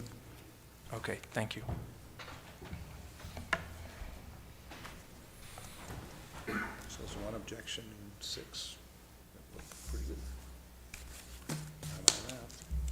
Well, depends on how you're looking at it, but yes. So I would just like to, I guess, just so we can keep things flowing, ask the council, are we, how do we feel about this proposal? We've heard from one councilor. I'm okay with it. Okay, with what? The cut. Okay. Just to clarify, to reduce that amount down to 300,000. Correct. That's what's being contemplated right now. Correct, yes. Thank you. So that's cutting more than the 277.7, right? Yes. Correct. Yeah. Is what Councilor Scott, how do you feel? originally asked. Honestly, I think that we've already cut so much that I'm comfortable with where we're at with this whole bond order right now. I understand that it's over the 80%. I understand that it requires 5 votes, but to cut more, we're never going to reach the below 80%. How much more are we going to go for, and how's that going to help affect us for all of these things that really need to be done? When I look at these things, when we look at the work that needs to be done, and just to speak on sidewalks alone, I have many community members, myself included, that walk all over this city. Some of these sidewalks are horrendous. If you have any disability whatsoever to try to walk on our sidewalks or get around on our sidewalks, it's extremely difficult in some areas. So honestly, I I mean, when I look at the school department stuff, I think all of those things are necessary. I'm having a hard time with all of this, and I'm having a hard time cutting any of it, and that's where I'm sitting right now. I'm sorry, that's where I'm at. I'm comfortable with where it's at right now and what the recommendation is. Thank you. Councilor Pease? No, I know, but we're trying to kind of build consensus here. Yeah, do you mind using the mic? Do you mind using the mic? In favor of what? Doing the cut? Okay. Councilor Clement, how are you feeling? I have no problem with the cut, sir. Okay. And Councilor Jelinas? I would not support the cut. Okay. So, Madam Clerk, have you been keeping track? Yes. Okay. Yes. All right. Thank you. Further questions about the LCAP? Councilor LaChapelle? Thank you, Mr. Mayor. These are not enjoyable at all. This really stinks. So getting back to my original, school department, there's another tough ones right here. I'm all in favor of keeping the McMahon School roof replacement and the Lewiston High School roof replacement at $2.1 million. I would recommend that we do not fund the top four and remove those. That's $5, $6, $7, $8, $986,000.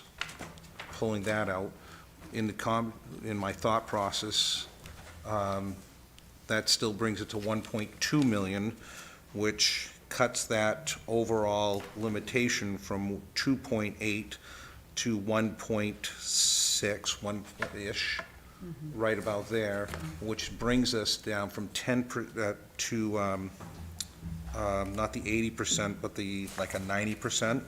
95. It's just bringing it down. This stinks altogether.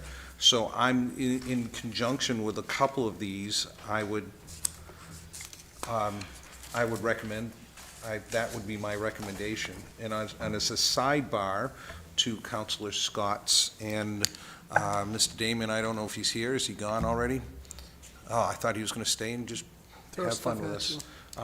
But I think maybe we should have a joint conversation with the school department on capital improvements on buildings. He brings up a couple of very valuable points on our facilities, and maybe in conjunction with the school department, even if it's the school departments and Lewiston's staff, people that talk back and forth and come with a unified plan on our building maintenances. And yes, it's vitally important. So what if one of our buildings fall down, it's not good, and if one of their buildings falls down, it's still ours altogether. I think we have to work in conjunction on it and start looking at the LCIP more inclusive instead of ours versus theirs. And that's a sidebar, and I digress. Squirrel. And just to be clear, you are advocating to cut the Montello School roofing replacement. Correct. Montpelier exterior upgrades, Geiger Playground addition, and the district modular upgrades. I don't like it. I think it's horrible. It's just, we've got to make some tough cuts. Thank you. Mr. Grant, can I bring you up to the podium here to talk about the impact of those cuts, please? So the modular upgrades are, prioritizing with McMahon roof, and then those modular upgrades are really important. Those have come to the end of the life. They're at a point where they have things like mold, they're shifting, so, doors aren't closing completely correctly. So that was a pretty high priority, was replacing those modulars over a 2-year period. The playground, that also was something that at Geiger was something that was put in several years ago into LCIP, kind of using the process of wait until I get to the front of the line, and it's finally got to the front of the line. It does do some things as far as programs go and making that school run more smoothly, being able to do some different things with recess and lunch, so there's kind of some educational impact there. The Montello exterior upgrades, in talking with the superintendent, I don't know if he put it in his memo, but, you know, that's something that we really need to be doing is looking at those exteriors, updating those chipped paint, again, rotting happening, really making the facade of that school not look like our other schools. So kind of getting that onto a point of being a sense of pride in that. The Montello roofing replacement, I noticed that there's $300,000 looked to defer there. I can speak to the Montello roof a little bit. That has been kind of a phased project with things like all of the projects that we had as far as ESSER goes and the COVID funds and things like that. We are not going to be able to use the current money we have allocated in 2022 and 2023 for the roof until the summer of 2024. So we have some funds, a little over $300,000 that we will be putting out to bid probably this fall to secure the work for 2024 for the Montello roof. That being said, if we had the additional allocation, we'd be able to do more roofs. When we look to defer, obviously, it's a worrisome thing because is it going to get put to the back of the line again, you know, when we bring something like that forward? So when I do look at kind of prioritizing these things, in my mind, that Montello roof replacement, we're going to be doing work next year with what we've already kind of planned with LCIP funding. And then this time next year, we're going to be standing before you probably for a $600,000 ask to do more of that roof and then ultimately complete it. The McMahon roof by far is our worst roof. That is something that did come up this year. It's you know, if you went on top of it, it looks like a skateboard park because of the way the insulation and everything are coming up and puddling and things, so. Thank you, Mr. Grant. Discussions. Councilor Harriman? Thank you. Mr. Grant touched on it a little, but I don't know if everyone had a chance to read the memo from Superintendent Langlis today. So for those particular items, he mentions that the district modular upgrades, some of the buildings are at the end of their useful life. They've got mold, water damage, disrepair, and the settling issues. The Geiger Playground has been a multi-year LCIP request.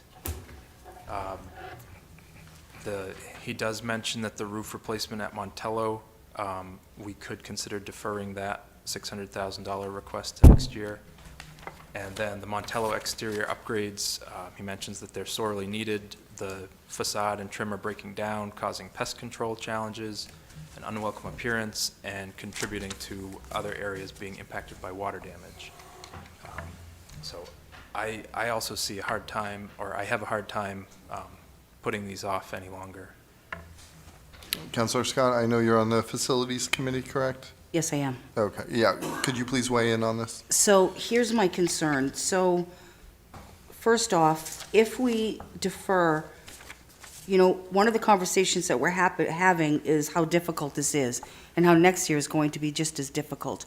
Are we going to be able to have the $600,000 next year for the Montello School roofing? And I ask that and look at all of this and look at facilities and remember a time several years back when I first was on the school committee when some facilities work was put off because of budget cuts, because it was after 2008 and we had issues with funding and that sort of thing, and everybody was trying to cut, that the money, it only cost more further down the road the longer we wait to fix this. So if we don't do any of these works now, I wonder how much more money is it going to cost us next year or the year after to get this work done that we know is necessary. When we consider mold, when we consider, you know, pest control, and we consider some of these things,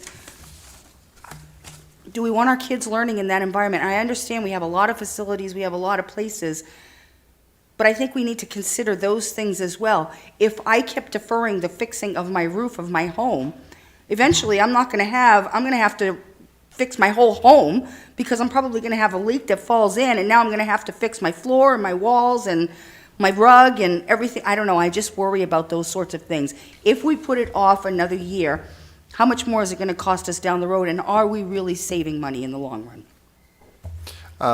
Thank you, Councilor Scott. Yes, I'm worried.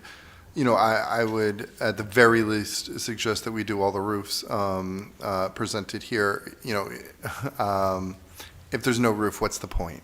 And so, yeah, and I'm concerned that many of these projects have been deferred enough, and not only, I think it will be more expensive next year just in terms of the contract, but then the work the scope could also increase based on, you know, the further neglect of these buildings.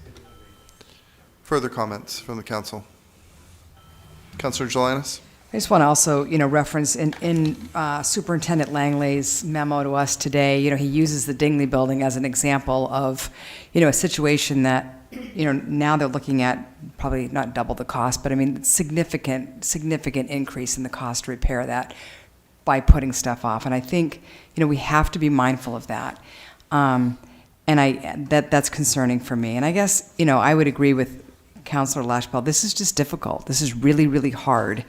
But I also want to acknowledge the work that's been done by the departments in terms of what we're seeing has already had a significant shave.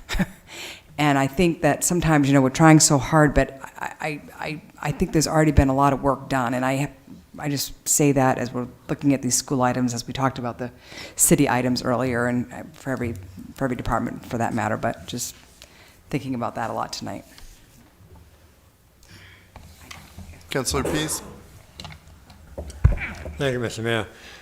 The thing I have a problem with is you authorize the money now, you put it out to bid, it doesn't get done for 2 years. How does that work? Everybody says it's got to do with schedules.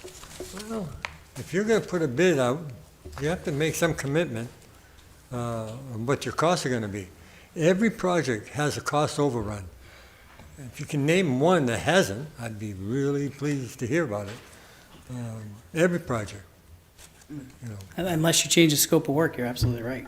And that's been the way with construction, that they have gone over. One of the when it comes to scheduling, one of the big barriers that the schools have is when students are in session and not in session. So we do oftentimes have to pack in a lot of work for the summertime because the schools aren't occupied. Obviously, with construction, any kind of major improvement going on, it has a pretty big impact for safety, access to exits and things like that. So we oftentimes are, getting out to bids in the fall to get that work secured for the summer. So when school lets out, the contractor's immediately ready to roll for that. Still a long time. I'm sure that we can make it safe so they can work there during the school year. There's no reason why we can't fence things off and make designated areas for exits and do the construction. They're on the roof. Yeah, which we have. I mean, you look at the high school project, that was one that we did, and it was a multi-year project, and that required some of that. But some of these things just aren't feasible. Roofs, doing them in sections so that we can do stuff like that and not tackling it all in one fell swoop. Because again, you have buildings occupied, fully occupied.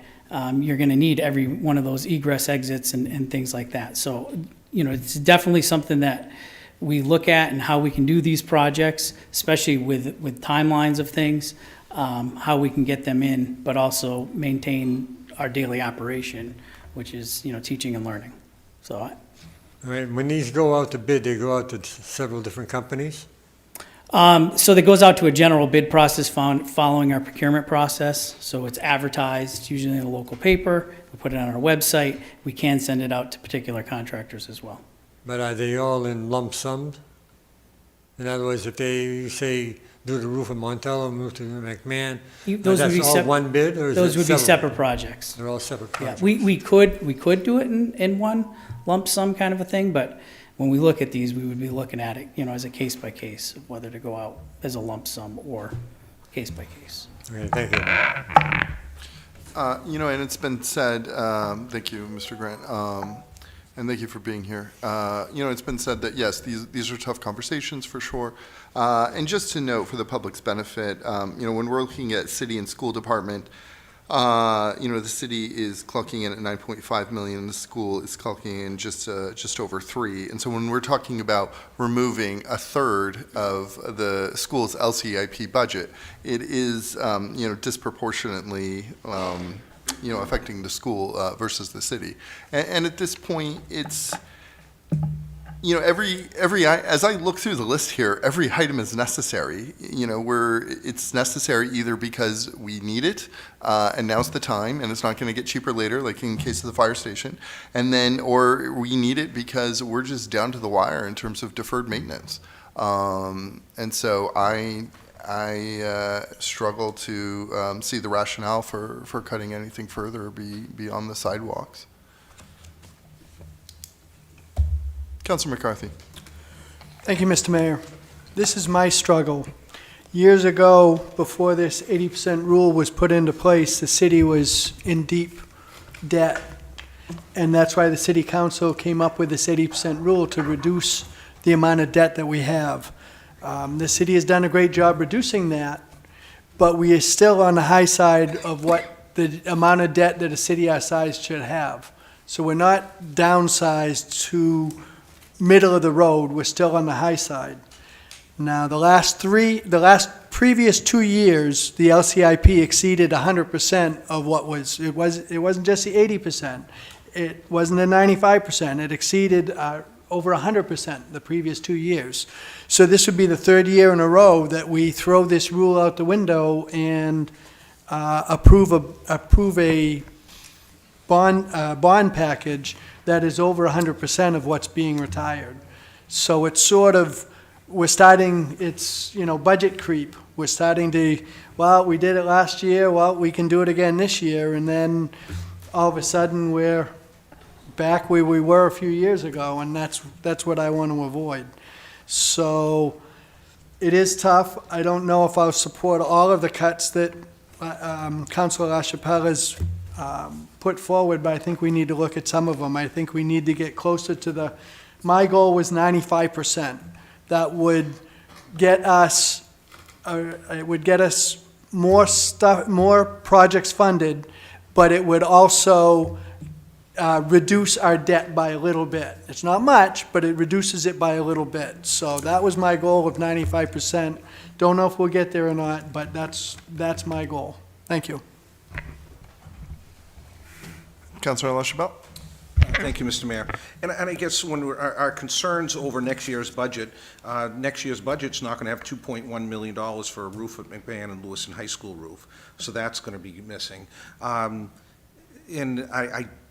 it's a dangerous slope for us to start getting into comparing the school department versus the city of Lewiston because it depends how you look at it, and I don't think that's a fair it's a fair way to go about that. We're all one city, and we're all in the same team. What's their fund? What is the school department's fund balance? Are they at the 10%, or where are they on their fund balance? Does anybody have that information? So at our last audit, which would have been a year ago, just about from now, our fund balance was undesignated was about $10 million, right? 10.5, and then in this year's budget, we've designated 5 of that for the budget. So we're at, from last year, June 30, last year. 5.5 million. Right. All right. So I'm making a suggestion of cutting $900,086 from that.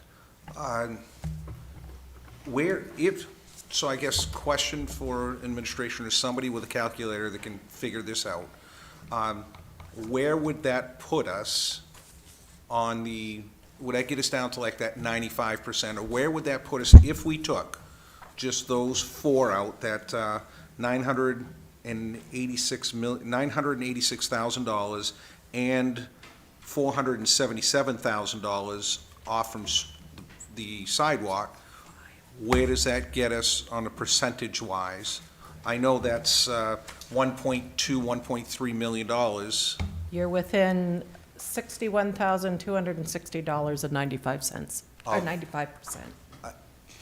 We're in 600,000 of 95%? 61,260 Of of 95. additional cuts to get to 95%. Okay, so that would, we're knocking on its door. Is there, I'm torn. We do, this is a very delicate situation because as a council, we have not had the privy or the task of looking at the school department going line by line. They've made some tough decisions, and they've had some decisions that they've chosen to keep, and we have to do the same thing here. We have to make some line items. I'm not saying that it just stinks all the way around. I don't like it, but I agree with Councilman McCarthy. I sat here last year, and we approved all this overture. I was one of them that said, no, the rates are low, let's do it, and we went over that 100%. We cannot go over the 100%. Cannot go over the 100%. So if the McMahon School roof or the Lewiston High School roof, that's 2.1 million, if they can squeeze $500,000 out of those two and do the modular upgrades, I'm fine with that. That's up to the school department. But we have to stay under that 100%. And we're not even at 95%, we're at 95 point something or 96%. So, and next year, we're not gonna have some of the bills on the Lewiston side. We're not gonna have the fuel station design and construction. We're not gonna have some of those things. We're just getting hit with an off year that this time we have larger ones. We went out to bond for the addition for Lewiston High School. That was far greater. So I think it should shift back and forth, if you're following me. Thank you. So, Administrator Hunter, if you could humor me for a second. So, the public works fueling station design and construction, we are mandated to do that, correct? That's correct. Okay. And the rest of this is maintenance, except for Mr. Grant, the Geiger Playground addition. That is simply an addition. We're not really fixing anything there, correct? Correct. Okay. So the only thing that, could be called, quote unquote, extra would be the Geiger Playground addition. I guess my concern is that I think it's reasonable to assume that any delays in the rest of the LCIP items here will simply be more expensive later. And I'm not more expensive later due to increased construction costs, and more expensive later due to maintenance and the scope increasing. So I'm just struggling with that and don't think that's the most prudent course of action. Councilor Scott. Thank you.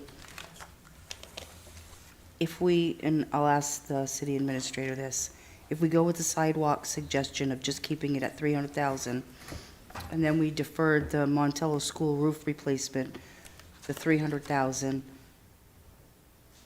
and possibly the Geiger School, I hate doing this, but you know how I am about compromise, I'm gonna try, but I wanna see where we're at first.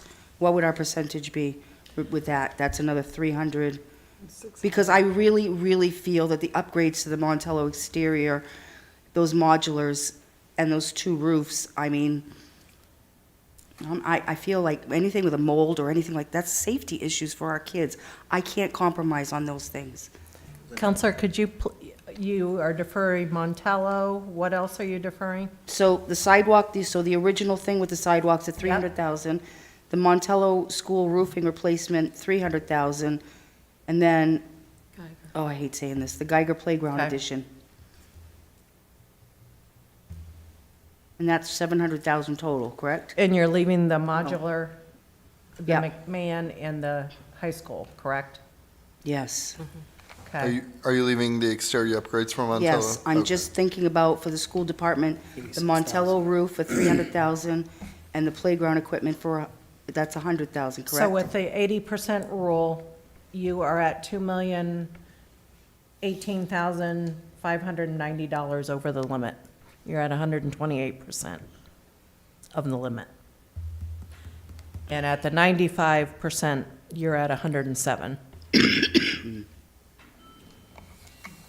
If you factor in the 34% inflationary, which is the third kind of element we considered, because since this 80% rule has been enacted, inflation has increased by 34%.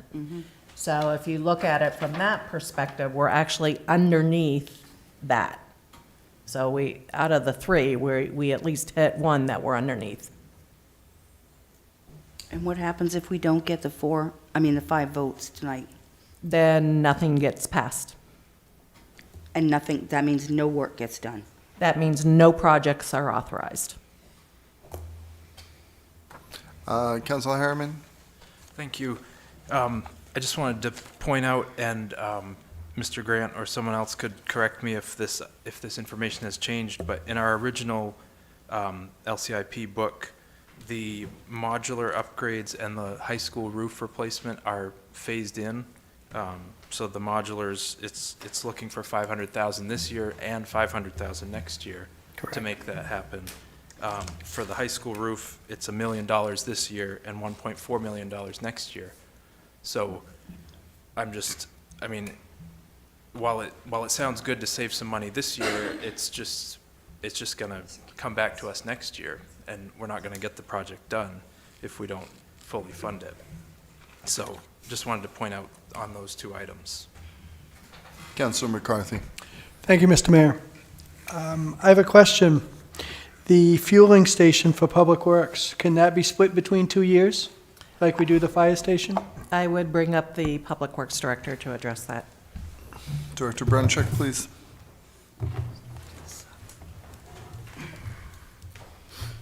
Hi, I don't have the detail breakdown in front of me, but in general, I would say no, because the utilities, security, access, new entrances all relate to that one side of the Riverside Avenue area that we have, where the gas pumps are going. We took some of the paving out as that first cut, but we can't take security out, or, the other pieces all relate to the area that we're gonna be disturbing. So without having the cost breakdown detail in front of me, but But when are you constructing it? the tanks themselves take almost 10 months to come in, but we have to have the site ready, and the tanks would be the last thing that went in. Because I think it's October, it's in the capital book. If I may ask a quick question, Councilor McCarthy? Sure. So I realize that Administrator Hunter, this is mandated, but what is the deadline for getting this done? That would be the city, Public Works Director. She has that mandate date. Okay, I guess I'd be Plus, I interested just in. gave her my LCIP book, so. So it's September 25. So for the second year, we'd have July to September to do the remaining work, which the thing that we would do last would be the tanks that take a Right. year to come in. So we have to order the tanks and pay for them when you order them and prepare the site for them. So it's hard to say, you'd say, okay, I'm gonna fix the whole site and have it ready, but $300,000, I'll wait. Like, maybe we could do some of the paving the second year? Because you're putting in your tanks, you can put your base down, reduce that piece. I'm thinking that may be some area to do a second year. So I'm We sorry. have $500,000 in paving there, so Right, I'm sorry, when do we have to? September 25, September of 2025? right, Got it, thank you. in the ground, done. Sorry, please continue, Councilor McCarthy. So how much is the paving? The paving is $550,000. So could we defer that till next year? Not all of it. Not all of Because it? you're gonna have your entrances that you need to do in the immediate area around the fueling piece itself, or part of it could be base and then putting in your, so it wouldn't be the total amount? Maybe half, So we could subtract 250,000 from that? and put it into next year's budget for finishing off, yeah. That Okay. sounds reasonable. Okay. Thank you. I guess with that, sorry, Director Bruncheck, just one quick question. So, it sounds easy, let's just take off half, but is that how it's actually going to work in terms of like the cost? Because there's setup costs and, getting equipment and everything else. I'm not sure that would be like an even split, or it might cost extra to do it twice. I think it's reasonable to consider, we have, millions of dollars of paving, so it's not like they're coming into town just to do that paving. They're doing Okay. lots of projects for us in paving. I see, So I think okay. for that, it'd be, Administrator Hunter, did you have something? Yeah, you have already reduced $330,000 of that project. Correct. So now you're looking at $580,000. So just be aware of that. 'Cause where was the 330 coming from? I thought that was. reducing down the areas that were being paved. That was yeah. utilities and you paving. So by cutting that paving in half, are we double dipping on what we've already cut? Possibly, So yeah, without looking at the detailed spreadsheet on that.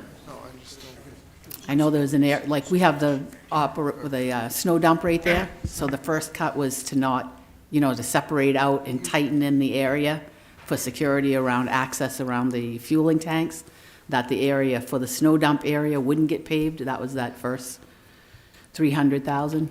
So that's again, we need to put up fencing. We need to separate those areas out for work zone as well as access from others. So it kind of, my concern is because of the initial reduction of the 330 that was already in the discussions prior to this point, some of that is going to be duplicated because we haven't stripped out which piece, we're doing this on the fly. So we could be running into double counting some of the paving money, just so everybody's aware of that. Thank you. Councilor LaChapelle. Thank you. And in the scope of compromise, I agree, Linda. If we were to ask the school department, out of those 4 projects, tell me what is the most important out of those 4 projects? The ones you're looking to cut. The ones I suggested in cutting, what is the most important? Well, it's basically breaking down to the exterior upgrades at Montello or the district modulars, because you already said the roof replacement can be diverted, the playground. So now it's the district modular upgrades or the Montello exterior upgrades. What 2 are more important? Which one's more The important? modulars would be, Is more important? Yep. Okay, so for the sake of argument, city administrator, I was at 95-something%, if we added in $500,000 more, where does that get us? What are we doing with the fuel station? Just leave it alone. Okay. So we're at 126%. We were at 95, So you're looking at, so what we have left now is the full amount for Main Street Fire, yeah? $1,991,000 for the fueling station, $300,000 for sidewalks, $871,992 for street maintenance, 870, okay, yeah, $500,000 for modulars, 1.1 for McMahon roof, and $1 million for the high school, correct? correct. Okay, so you're talking $9,245,085. So we're still 1.9 million over the 80% rule. You're looking at the 95%, we're at 106%. So to get to 95%, we need to cut another $561,260. So we'd be at that if we eliminated that modular upgrade, That would bring you down to your. bring it down. So I'm just saying, take it out of their fund balance of the school. Can I make, do we make the recommendation of bringing? We can't make that decision. Well, no, I know, correct, we can't tell them how to spend their money, but we can approve it or not approve it. And if it's that vitally important, take it out of their fund balance. And I know it's a tough decision, or do we approve, if we went to, 250,000? If we went 250,000, I want to keep it under 100. How much more money can I spend and keep it under 100%? Are you following what I'm asking? Yeah. Thank you. Glad I brought the laptop in. Bill, if you cut that in half, what's your increment for modular classrooms? Okay, That's what I mean, Oh, hold on. you might as well have it so it's an even modular that you're replacing. Okay, what's the cost of a modular? That's what I'm asking. Talking about escalating costs, when we had originally put it in, we were looking at about 250 per modular, but we're definitely pushing more into the 300,000 increase. Here's the problem from the layman's point of view. Follow me on this for a second. We eliminated Martell School. We eliminated, in theory, Longley School. We built this big school that has a lot more space. Then we opened up Longley to other rooms. The reality is the population in the school system is lower than it was 20 years ago. And we don't have enough room. I know when I graduated Lewiston High School, we had 450 students graduate from Lewiston High School. There were almost 1,600 students in the building. And the building was fine. Granted, that was more than 20 years ago. Yeah, I was going to say, 20 years ago, I know the feeling. Okay. 'Cause when I started teaching, it was 20 years ago. Right. So how do I share this thought with the other taxpayers of the city of Lewiston? We have less students, but we need more room. You need the modular classrooms. Well, we just built that new building, you combine both of them, and then and I'd say you, please, this is not. you. And then we're utilizing Longley now with all that space also. It's a tough call, and how do I explain it to my grandmother and all the other people? So yeah. So these modulars, even with the new school, two being at McMahon, were already being used. So even with the new elementary school, they were still continually being used. Then as we looked at it in the deferred, is we do have some on the Longley campus that we would be looking to bring back up, or Montello, because Montello has some space issues. So I would recommend, thank you, not ignoring, I'd recommend we add $300,000 just to replace one of the modulars. And What about taking some of the fuel? no, from a building point of view, and just from doing it for myself, that doesn't make sense. It's like us giving Owen $150,000 towards a modular. That makes no sense. That's not gonna do it. You have to prep the land, you gotta dig, you gotta do all of that stuff at the same time. And I agree with the city administrator. I think there's questions. We already took $300,000 out of that project already also. Again, I feel that the school department, if it's that big of a necessity, they can take the $85,000 out of their fund balance and take care of the Montello exterior upgrades. And we can approve so that, for the school department, that'd be $2.4 million instead of the $3. So we're taking $600,000 off of the budget. We just eliminated $700,000 for the sidewalk program. So that, I guess in the scope of compromise, if we put $300,000, is that going to keep us under the 100%, or is that going to be knocking on the door? You're at 124 of the 80% rule. And what? 124% compared to the 80% rule. He's talking about 100, we're at 100%, where are we now? As far as 100% of what? of the bonds that have been, No. To try to, so we're not going over that 100%. right, so we're not going over the 100. We have, we have. Okay, 80 so the 3-year average. Yes. Hang on.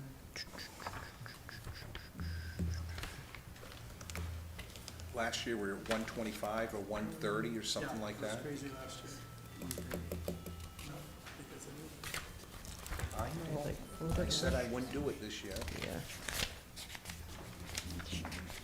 There we go. Putting Tracy to the work. Huh? We're making Tracy work. There you go. So right now, we are under the 3-year average. The 3-year average is $9,140,868, and we're at $9,045,085. And that's with what exactly being removed, if we could have that again, please? That is, it's easier to do what's left. Thank you. It is bonding $3,482,093 for Main Street Fire Station. It is $1,991,000 for the PW Fuel Station design and construction. It is $300,000 for sidewalks, $871,992 for street maintenance.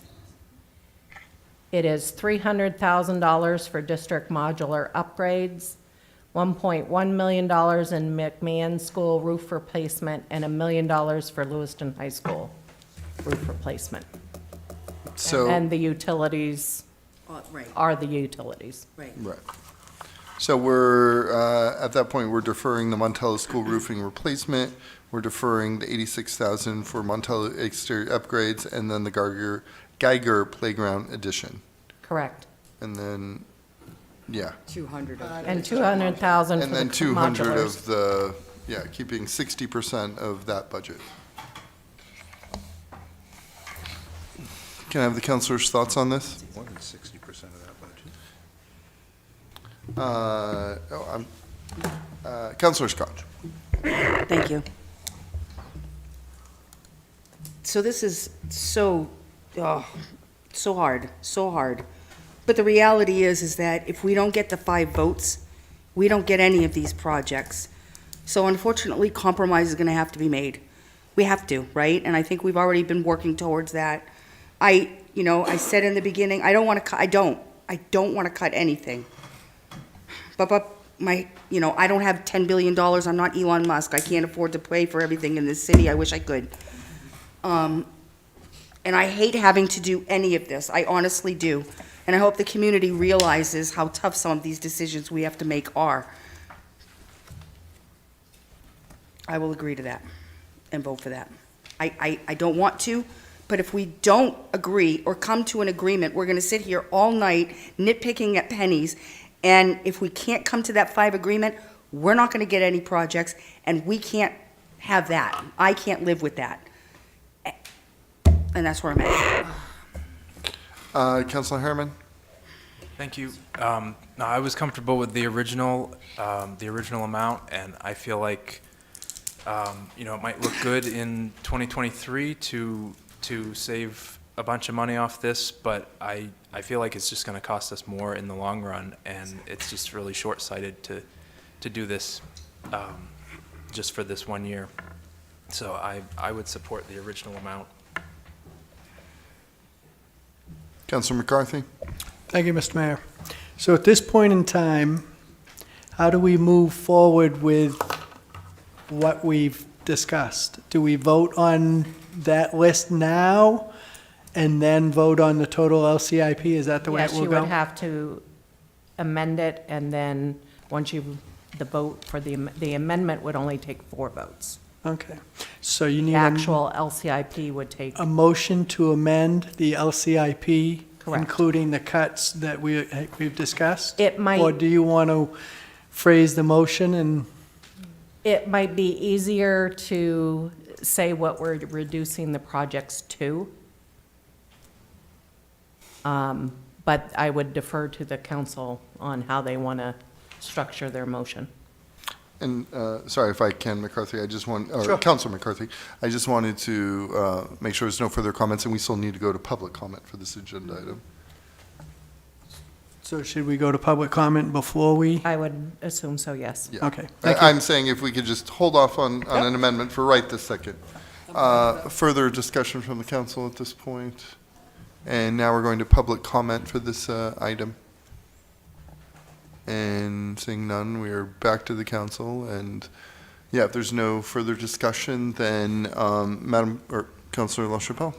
I'd like to make a motion that we amend the current LCIP by bringing the sidewalk maintenance and rehabilitation down to $300,000, eliminating the Montello School roof replacement by $300,000, eliminating the Montello exterior upgrades by $86,000, eliminating the Geiger Playground addition by $100,000, reducing the district modular upgrades to $300,000. And there would be one more to reduce the street paving Yes. maintenance program Right. down to $871,992. Yes. I'll second that motion. Seconded by Councilor McCarthy. I assume no further discussion on this amendment. Madam Clerk, we need 4 votes for this? Yes, please. Yes. Okay. Madam Clerk, please 4 call the, votes or 5 votes? Votes for this. for the amendment. And then Sorry. for the- When I said this, I meant the amendment. Madam Clerk, for the record, could you read back the amendment and then please call the vote? Sure, so the amendment is to approve the order as presented, but with amending it to make cuts as follows. Under the city portion, the sidewalk maintenance and rehabilitation, to change that dollar value to $300,000. For the street maintenance program, to change that dollar value to $871,992. Montello School roof, 0. Montello exterior upgrade, 0. Geiger Playground, 0. District modular upgrades, $300,000, and the rest would remain the same. So that's the amendment before you. Ready for a vote, Mr. Mayor? We are. Great, thank you. Counselor from Ward 7? No. Ward 1? Yes. Ward 2? Yes. Ward 3? No. Ward 4? Yes. Ward 5? Yes. Ward 6? Yes. Motion passed by a vote of 5-2. So now the main motion is before you, Mr. Mayor, with those amendments incorporated. Thank you so much. Further discussion at this time? Councilor Jelinas? Thank you. You know, I feel like a broken record. I want to keep repeating it, but, you know, just from my point of view, while it appears like we're being fiscally responsible, fiscal heroes here this season, whatever, with this budget, my concern is the impact this is going to have on the future. And I brought up the Dingley School building as an example, classic example of what happens when stuff gets deferred. And I just really, that is why I can't support this moving forward. It does not feel fiscally responsible for me. It feels very sort of immediate, but it's not long-term for me. And I guess I'm looking at this from a fiscal point of view, just my own lens. This is not something that's just here and now. I have to look at this a few years out, and it doesn't feel right for me, so I won't be able to vote in support of this.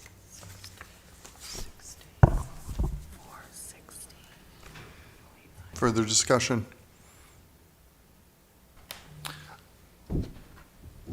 Everything okay, Madam Clerk? Yes, we were just adding up the new total, confirming Oh. the new total for you. Sorry about that, Mr. Mayor. Okay, thank you. Thank you, Councilor Jelinas. At this point, Madam Clerk, please call the vote. Sure, so just for clarification, the motion would be to adopt the order incorporating the changes that that you already approved, the amendment that you already approved. The new bottom line dollar amount would be $16,460,085. I'm sorry, let me do that again. $16,460,085 for the bottom line. So if you're all set for the vote, it would be Counselor from Ward 7, No. Ward 1, Yes. Ward 2, Yes. Ward 3, No. Ward 4, Yes. Ward 5, Yes. Ward 6. Yes. Motion passed by a vote of 5-2. I'll probably forget somebody, but thank you, Mr. Grant, Director Brencheck, and whoever else was up there. Mr. Thank you. Hanscom. Thank you, Adam. Yes, thank you. Madam Clerk, we are on agenda item number 5. Yes, sir. Item number 5, amendments to the personnel policies regarding changes to the employee wellness program and adding language regarding pregnant and nursing employees as per federal law. Requested action to approve the amendments to the personnel policies, regarding the employee wellness program and pregnant and nursing employees amendments as per federal law, as recommended by the Human Resources Director and City Administration. May I have a motion? Councilor P, second by Councilor Harriman. Discussion? Public comment? Back to the council. Councilor Clement. One quick question to the administrator. This is all required by federal law? It's mandated, I assume? The Pump Act is federal law, and the pregnancy is the healthcare educator. That's just a change that the city's making. But those first two, it's very similar to the Crown Act that was passed, that you made that change last year. So these are required by federal law. Just another unfunded mandate.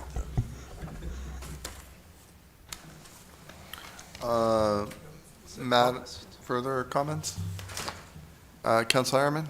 Thank you. Is there a significant cost to the city in implementing these things? No, there's not. We're already doing these in practice, but these are just actually putting them formally into writing so that we're in compliance with federal law.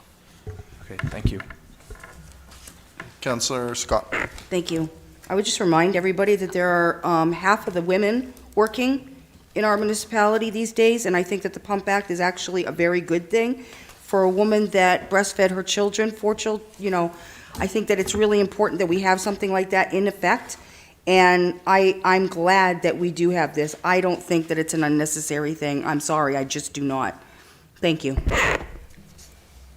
said it was unnecessary? Not unnecessary, but like Council- another Council- mandate is what was said, and I don't think Councilors, that. thank you, thank you. Councilor Clement, would you like to add something? Thank you, Mr. Mayor. I did not mean to indicate anything other than this is the federal government telling us what we must do. We're already doing it, but then the federal government comes along and says you must do that, and they never bother to send any dollars along for anything. Quite frankly, that happens in Augusta as well, and I find that objectionable. Not the matter itself, to Councilor Scott's point. I have no problem with what's being mandated, but it's just the fact that it is being mandated. We've already done it. Thank Thank you, you, sir. Councilor Clement. Madam Clerk, I think this is a wonderful time to call a vote. Fantastic. Counselor from Ward 7. Yes. Ward 1. Yes. Ward 2. Yes. Ward 3. Yes. Ward 4. Yes. Ward 5. Yes. And Ward 6. Yes. Motion passed by a vote of 7-0. Madam Clerk, could you clarify, did we go to the public for that agenda item? I believe we did, yes. Thank you, yes. We did. Agenda item number 6. Item number 6, order authorizing the transfer of $871,399.93 from various school capital projects to fund the $232,547 Dingley Building Roof Project and the $639,852.93 Security Upgrades Project shortfall. Requested action to approve the order authorizing the transfer of $871,399.93 from various school capital projects to fund the $232,547 Dingley Building Roof Project and the $639,852.93 Security Upgrades Project shortfall. I have a motion, please. Moved. Councilor Harriman. Second. Second by Councilor McCarthy. Discussion? Public comment? I have a question. Back to the council. Councilor McCarthy? Thank you, Mr. Mayor. The security upgrades, is that for all the schools, or is that just for Dingley Building, or what? I'm sort of lost on what that is. That was a previously funded LCIP project, and that is for all the schools. It's access controls and security cameras. Okay, great, thank you. Madam Clerk, please call the vote. Counselor from Ward 7? Yes. Word 1? Yes. Word 2? Yes. Word 3? Yes. Word 4? Yes. Word 5? Yes. Word 6? Yes. Motion passed by a vote of 7 to 0. Agenda item number 7. Item number 7, disposition of property at 30 Blake Street. Requested action to authorize the city administrator to dispose of the property at 30 Blake Street and to authorize the city administrator to execute all necessary documents for the disposition of this property, such as the purchase and sale agreements and any other related closing documents based upon the highest and best offer received. Counselor Pease, Second. second by Counselor Clement. Discussion? Public comment? Back to the council. Madam Clerk, please call the vote. Counselor from Ward 7? Yes. Word 1? Yes. Word 2? Yes. Word 3? Yes. Word 4? Yes. Word 5? Word 6? Yes. Motion passed by a vote of 7 to 0. Thank you, Madam Clerk. Agenda item number 8. Item number 8, approve the amendment to the interlocal agreement between the City of Lewiston and the City of Auburn. Requested action to approve the amendment to the interlocal agreement between the City of Lewiston and the City of Auburn and to authorize the city administrator to execute the amendment subject to the City of Auburn's approval of the same. Counselor LaChapelle, seconded by Counselor McCarthy. Yes, I have real concerns about moving forward with these proposed changes, but I would like to hear from any counselors before we head to public comment. Counselor McCarthy. Thank you, Mr. Mayor. As everyone knows, I've been part of the airport board since January of last year. It's had its ups and downs. It's been through a lot of challenges. If this was before me a year ago, I may have voted for it. At this point in time, I think we've got the best board that's been out at the airport for as long as I've been on there and from discussions with other people for quite a while. This change was proposed by a single member of the board without consulting with anybody else, and basically it cut us off the knees. It would have eliminated myself and 2 other active members of the board. I take their advice and their comments very strongly. They have the insight of being a pilot to know what we should be doing and what we shouldn't be doing. And I think that they're very valued on the airport board, and I see no reason at this point in time to make any changes to it. Thank you. And we will now head to public comment for this agenda item. We will be observing a strict 3-minute time limit.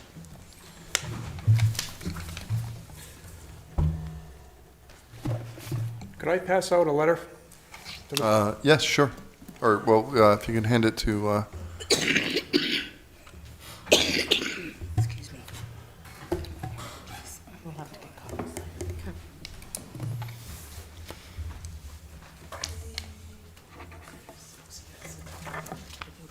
Please proceed when ready, sir. Okay, so my name's Mark Blay. I'm a resident of Lewiston. I was appointed to the board approximately 2 years ago, and I took that appointment very seriously. This amendment was basically put forth on a false premise. One was a grant assurances, and that was quickly debunked. We actually had an FAA gentleman describe the grant assurances to us, and I read right from the FBO report that they were referring to direct word for word, and he said, no, that is not an accurate statement. Mr. McCarthy was there, Tracy was there, so that was debunked right off the bat. Conflict of interest, this is no more a conflict of interest than a school board member having kids in school. This is a long history of pilots on the board, even chairs. As a matter of fact, history shows that when pilots are on the board, it runs better, and history will also show that when pilots were not on the board is when the dysfunction began. AOPA is a national organization.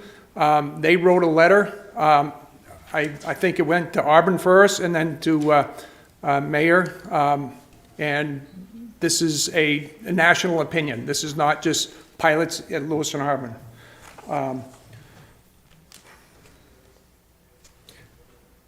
I've got to say that in the last 3 or 4 months, with the help of Tracy looking into the books and Bob and 2 other pilots, we've come across so many different issues that were brought to light, and now they're being resolved. Previous boards, it was very difficult for me to get my point of view because I was the only pilot and I was always singled out. That a lot of mistakes happened because they wouldn't take the advice. This is the best board and people have come to me after meetings. Wow, these meetings are really going well. Jonathan Labonte, he's doing a great job with his research. I think he overstepped his bounds when he put this proposal in. I think it was also generated by the mayor and the city administrator. I don't believe he came to that conclusion by himself in a 3-month period. Bob McCarthy was the first councilman that actually went out on the airport and talked to pilots. We have Hot Dog Fridays. He come out, talk to everybody. He's engaged. This hasn't happened in years, many years, 15 years maybe. So that was a big help. And boards should be comprised of different talents. You know, people in public sector, accounting, pilots. Everybody brings their own expertise. Thank you, that's time. Mr. Mayor? I invite you to, Councilor Clement, did you have something? Yes, point of order, if we might. I would allow the gentleman a little latitude. I'd like to hear what he has to say. This is a significant problem. It's been brought up to us. We've met with the council across the river. You know, there's obviously some problems out there, and I think it deserves more than just 3 minutes. Thank you. If the council is amenable to that, I am as well. Please continue. I just have a few more things. Actually, so there's been budgets for T-hangers at 1.4 million, and I believe that this is a subsidy for pilots, that we have homeless people. Why are we spending that kind of money on pilots? Let the pilots buy their own hangar. I mean, why is the city funding that? That the city, the airport should be self-funded. And with the good accounting and good oversight, I believe the city could be, the airport could be in the black and run effectively. I asked for time studies for many, many times. We finally got to the bottom of it, and we actually, Jonathan and Tracy figured out that we were spending $3 for every dollar we were collecting in administrative costs. So I think we're on the right path. That's all I have. Yeah, oh, sorry, I apologize. I was making motions to our deputy administrator, not to you. But is there anything else you'd like to say, sir? No, that's all I have. Okay, all right. Thank you very much. Further public comment?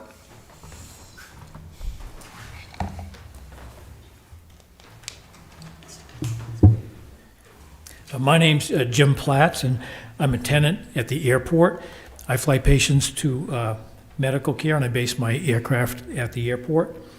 And actually, before I get started, I want to thank Councilor McCarthy. You had an excellent summary, and I appreciate that. I think it was very accurate. For 50 years that I've been at the, I started flying there in the 70s, so I've had 50 years to see boards come and go, and I've seen what works and I've seen what doesn't work. We've had a long history of boards being led by chairmen who were pilots. Some of them you might know: Ken Wolf, Doug Pohl, Ron Berrio, Ed Plord. And these boards all worked well, and they were a success story. These people were FAA certified pilots flying their planes in and out of Auburn Airport, and they had an in-depth knowledge of what went on and how to run an airport. And with this model of leadership, the airport thrived, and it was an important economic asset for the Twin Cities. In 2018, this all changed, and we no longer had this kind of leadership. And the airport began a steady decline, and it resulted into the problems that we have today. The proposal on the table tonight limits the participation of pilots and aviation people on the board by making them non-voting members. And not having a vote would diminish their effectiveness. someone should be saying here, like, let's wait a second, this is going in the wrong direction. We should be increasing the contribution from pilots and aviation people on the board, not decreasing it. So the bottom line here is there needs to be a significant number of pilots and aviation knowledgeable people on the board as full voting members. For Auburn Lewiston, this is a proven formula for success. So you have to ask yourself, as a counselor tonight when you vote, why would I change that? Thank you. And Mayor, I have I guess it's a technical question about the way the amendment is worded. It talks about ex officio members. I'm guessing that probably was a misnomer, that ex officio is by office held. And so just want to mention, I think that probably wasn't intended, that should be left out. I definitely understand and agree with you. And very rarely do I pass the buck, but I did not author this amendment. Yeah, it does get used sometimes when people are talking about non-voting, but it's actually not correct. It should just be non-voting, but that should be out of it. Because somebody will ask, what's the office? I understand completely and agree with you. Thank you.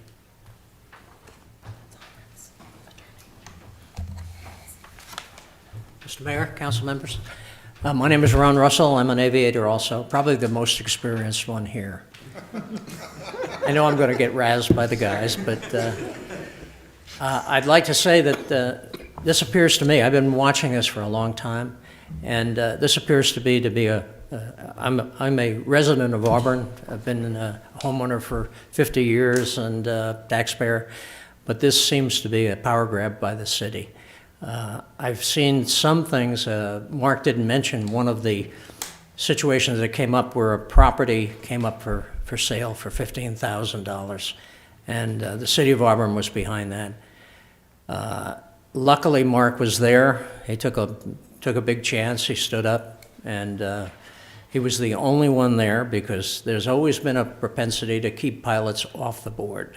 They seem to be troublemakers, and what it is the pilots tend to have more experience at the airport, and they spot the problems before anybody else does.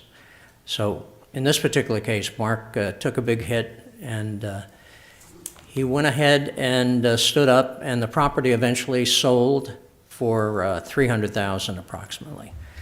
And that's just one of the instances that come up. There are all kinds of stories. We're trying to get more pilots on the board.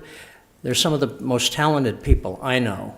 And Mr. McCarthy, I want to say thank you for all your efforts. One of the things that I've been noted for is saying that the board was incompetent. The board, I must clarify that, the board is made up of good people. They're well-intentioned, but it's kind of like the ladies' book club, having people go there that are illiterate. There's no substitute for experience and time at the airport. I tell the story about the lady that was appointed to the board. She, on the night that they were supposed to show up, she had to ask directions where it was and where the airport was. And that's not the type of people that you need running the airport. So I just like to say that you ought to keep yourselves in control of your side. The story I was going to tell you was that eventually what happened was Mark was put up. They tried to remove him from the board. He had to spend money to protect himself. They're just trying to get less and less eyes on what's going on. I think that the solution to the problem is to keep yourself in control, turn this proposal down, and make sure the mayor and you council members have an eye on what's going on. Thank you.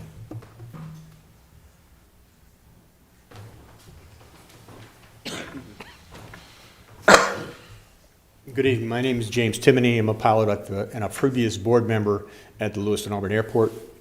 I live in Auburn. Jane Platt's cut most of my problem. My biggest problem is that you want to limit the managing authority of the airport to people who work for the city and have no vested interest in that the airport as an entity. I think having people with knowledge of aviation and the easiest local source is the pilot population. And I think that at this time, this has come a long way over the year I was serving on the board, and I think the current board is doing a very good job. And right now you have a solution in search of a problem, and I don't think you should change the way it's working currently. Thank you.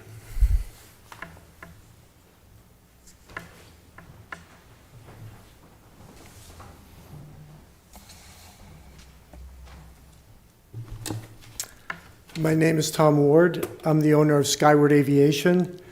I'm a maintenance facility and I've been there for almost 30 years now. In the past 10 years, management has been given free rein to run the airport without hardly any oversight. Even though myself and others raised questions or comments, we were often dismissed. Having someone on the board bringing more light to the matter has finally brought out so many of these discrepancies. Heavily relying on management has been detrimental to a functioning airport. Having someone on the board familiar with the operations is really a must going forward. Without it, I feel safety will be compromised. Thank you.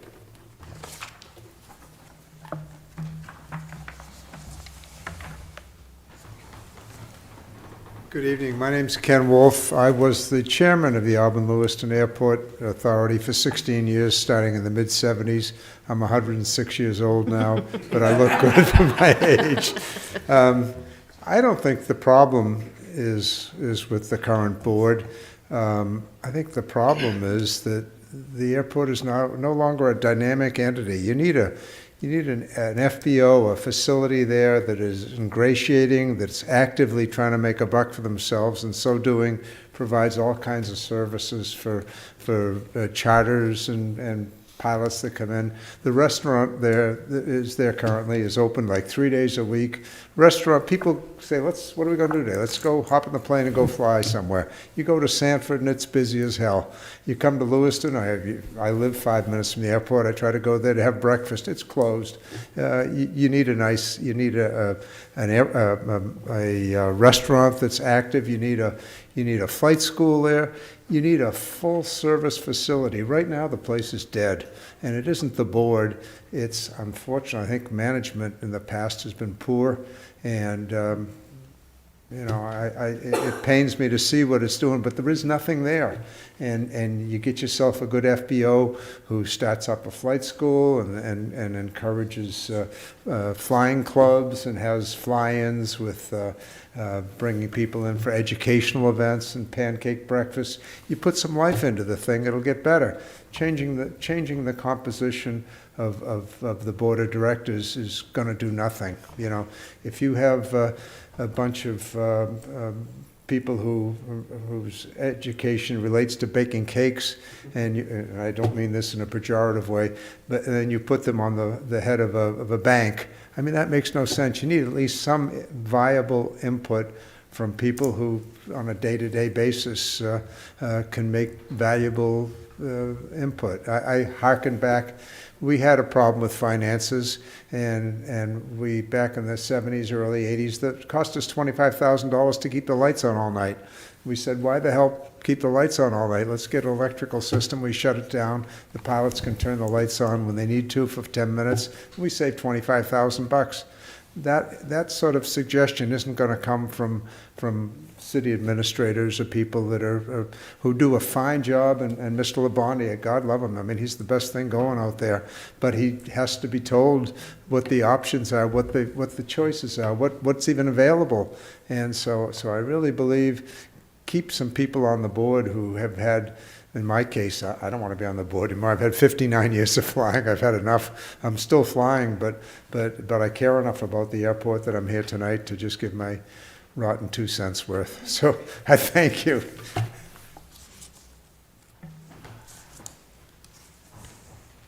Ken, you don't look a day over 100. My name is Russell Keith, and I'm a resident of Lewiston. I'm also a pilot. and I also own a hangar out at the airport. And Ken mentioned an FBO. That's a fixed-based operator for those who are unfamiliar with airport lingo. The airport used to be very viable, very dynamic, like Ken was saying. And as of late, and it was a management decision to keep everything internal and compartmentalized, and it went downhill and downhill. And at the end of it, this airport had more employees on the books than 4 other local airports in the vicinity: Sanford, Brunswick, Augusta, and I think there was one other. So it was a staffing issue, not an airport issue. And also, I'd like to invite everybody here, every member on the board, and everybody else. Oh, you already come to Hot Dog Fridays. Bob's been out there. As we try to get something going. And yeah, it's just my 2 cents that this is a bad deal, and keep pilots on the board. So thank you.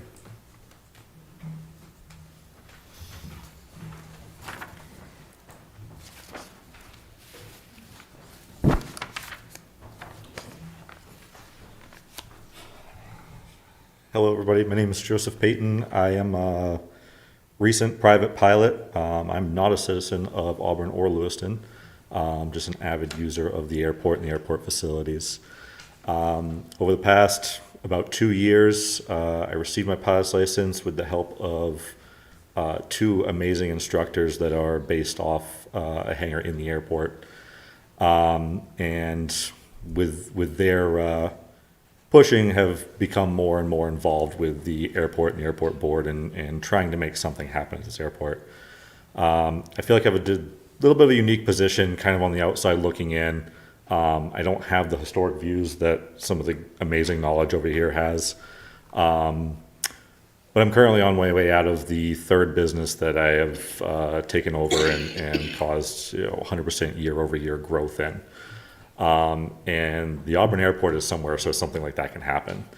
The Auburn Airport is Auburn Lewiston Airport, excuse me, guys, is a business, first and foremost. It is a government facility, municipal facility, but it is at its heart a business, and there is a certain level of management that an administrator, a employee of the cities, is not going to understand about that business. It is my opinion that the board structure does need to be changed, but not in this direction. This structure needs to be changed to make sure that it always includes at least 1 pilot or someone with aviation experience. There is so much opportunity in the aviation community. The 2 pilots that have helped me out with pilot's license have an amazing hangar facility that we've built an amazing community center around. And with the absolute minimum effort, we have had events there with 100+ people showing up. And these is word of mouth and Facebook posts. Absolute minimum effort, and we've got people coming in troves to just be part of a community. These gentlemen talk about Hot Dog Friday. This is a completely informal, we've cooked hot dogs on a grill, and dozens of people show up. We did one this winter that I think we had 75 people from airports all over. I think it's important to realize that this airport is not just an Auburn Lewiston facility. This serves a much larger area. Pilots come in, pilots need services from hundreds of miles, thousands of miles away, and there is a completely untapped market from just a lack of management and leadership. So the board's definitely going in the right direction, trying to get a private FPO, getting someone that wants to actually make money at the airport. But changing the board in the way it is going to hinder that ability for those people to thrive or make any progress in that airport. So again, just to reiterate, it's a bad idea for everybody involved. I thank you for your time. Further public comment? I wrote up a list of suggestions to improve things at the airport and make it economically more viable. I only have one copy. Maybe I could give it to you and you can share it. Yes, please, yeah, if you could give it to administration, they could send it to us. Hi, my name's Vicki Ward. I had not planned on talking, but my husband is Skyward Aviation. I am also an Auburn citizen. Interesting that the Auburn is on the Lewiston side. But I will have to say, years ago, I was attending Auburn Council meetings for totally different thing that was important to me. But one of the counselors on the Auburn, he was chosen, picked to be at the airport board. And when like I said, I was there for something else, but when he was asked about things going on in the airport, no comment. What I find is if you're chosen and you have no interest in something that you've been chosen for, you don't tend to be part of or lead back to, you don't bring information back to the cities. I worry about people being chosen for things they don't want to be chosen for. I also think the Auburn mayor was at one time on the board. And I remember being at the meetings and he'd be on the phone. Again, I don't think he wanted to be there. So I think the board it's really important that you have someone with aviation interest and knowledge on the board. Thank you. I just got one point to make. Yeah, sure. So Kurt Netto, who is also a pilot on the board, had a personal commitment tonight, and he expressed his concerns that he couldn't make the meeting, but he was in support of what we were talking about tonight. So I just want to point that out, that he had a prior commitment. Thank you. Anybody else wish to speak at this time? Wow, well, I appreciate all of the pilots flying in this evening. Thank you very much. Yeah, there was a newspaper article, I had a quote in there, and, you know, I don't feel, even with the proposed amendments here, I don't feel much different, and I urge our council here to vote this down. Councilor Scott. Thank you. So first off, I want to thank you all for coming tonight and taking the opportunity to speak to us. I want to thank you for coming more than once, because I know I recognize some faces as coming before and hoping that we were going to have this discussion. So I really appreciate you sticking to your guns and coming forward. And as I whispered to Councilor McCarthy, I am looking forward to a Hot Dog Friday, because I'm feeling a little hungry now all of a sudden after all those mentions of Hot Dog Friday. So you may see some of us coming very soon. But again, thank you for coming tonight. I really appreciate it. I'm vegetarian, but I'm amenable to vegetarian hot dogs. Further comments? Councilor Clement. Thank you, Mr. Mayor. In listening to the comments from the aviation world here tonight, a couple of things stood out to me. The words power grab were mentioned, as well as conflict of interest. Power grab is something that I don't think my colleagues are not unused to over the last couple of years, based on interaction that we've had. The conflict of interest thing does bother me a little bit, because I see we received a memo this morning from city administration that comes from the Director of Transportation Systems Department of the City of Auburn, who is also, I believe, the current airport manager or interim manager or whatever.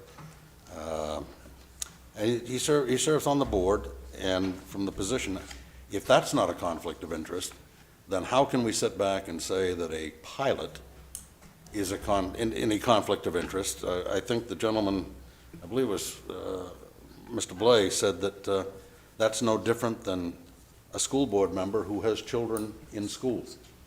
And I would tend to agree with that. I think that there are some problems at the airport. I think this is going to make even bigger problems at the airport, and I am not in favor of the amendment. I'd be in favor of restructuring certain things there, and that would involve perhaps shuffling some current positions around. So there is no apparent a conflict of interest can be for pecuniary gain, or it can be just an appearance of conflict. And boy, from where I sit, there is an appearance of conflict here. I thank you. By the way, I will be voting against this. Further comments from the council? Madam Clerk, please call the vote. Counselor from Ward 7? No. Ward 1? No. Ward 2? No. Ward 3? No. Ward 4? No. Word 5? No. Word 6? No. Motion fails by a vote of 0 to 7.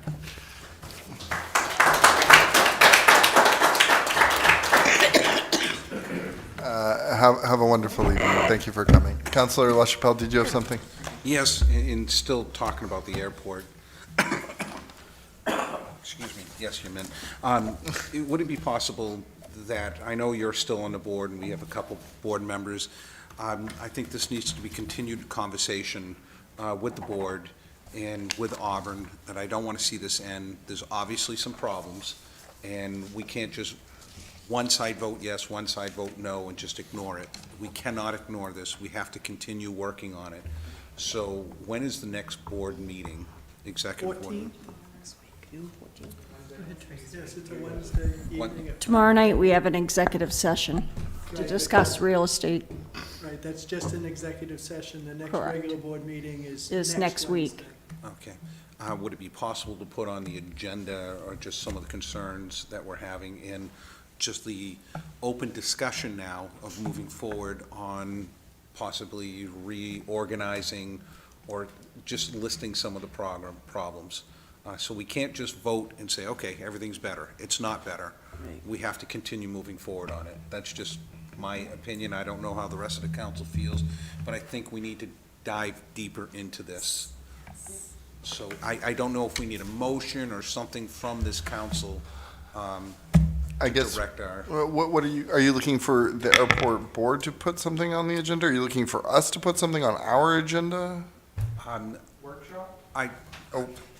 Or anything like that. And I would encourage that board to start talking, because this seems to have been generated by just a few people.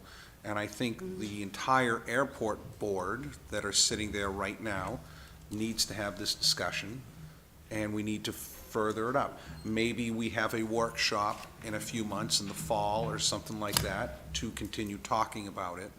But I don't want to just vote and forget about it. I agree. We have issues we have to address. So I push it to the board first, and then I'd like to see some kind of report come back, workshop it, so we can discuss it. There are 3 councilors on this council that have served on the airport board. Councilor Jelinas, myself, Councilman McCarthy, very familiar. I guess I was part of that do-nothing board time period, but that was me. You'll have to bring dessert to the hot dog Friday. So that's my job. I don't want to ignore it. I don't know how we go around doing it this way. That's just. I like the idea. I think that short term, we've got some things that we need to take care of, but I think that end of summer, like a September workshop, put together some information for the rest of the city council and invite the pilot community to join us in a workshop. And the entire board. Yes. Yeah. And the entire board. Yep. Mr. Labonte, everybody, just invite them so we can discuss it. I think that's a great idea.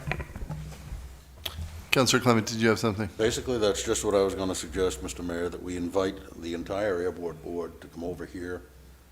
We can host a meeting just as well as they did on the other side of the river, and we don't need to give them directions to go home like we got when we were there, but, it's just, I think it's something that we need to pay attention to.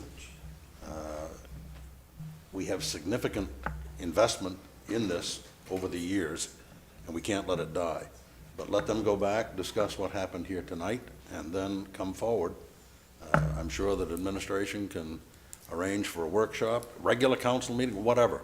It doesn't even need to be on a regular council meeting night if that doesn't fit into their schedule. But I consider this to be an important issue that we need to take care of. I concur. Thank you. And yeah, I would just say, let Councilor McCarthy take it back as a member of the board, and then we'll go from there. Councilor McCarthy.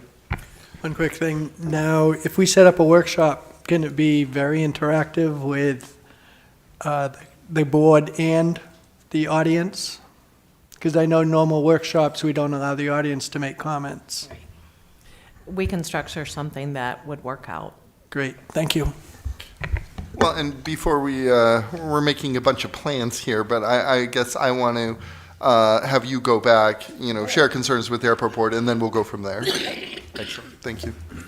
Mr. Mayor, I would also Yes. add that at any point in time, the counselor, as the other counselors have done under reports and updates, that may be another opportunity to provide, brief things until the workshop is ready to launch. Will do. Thank you.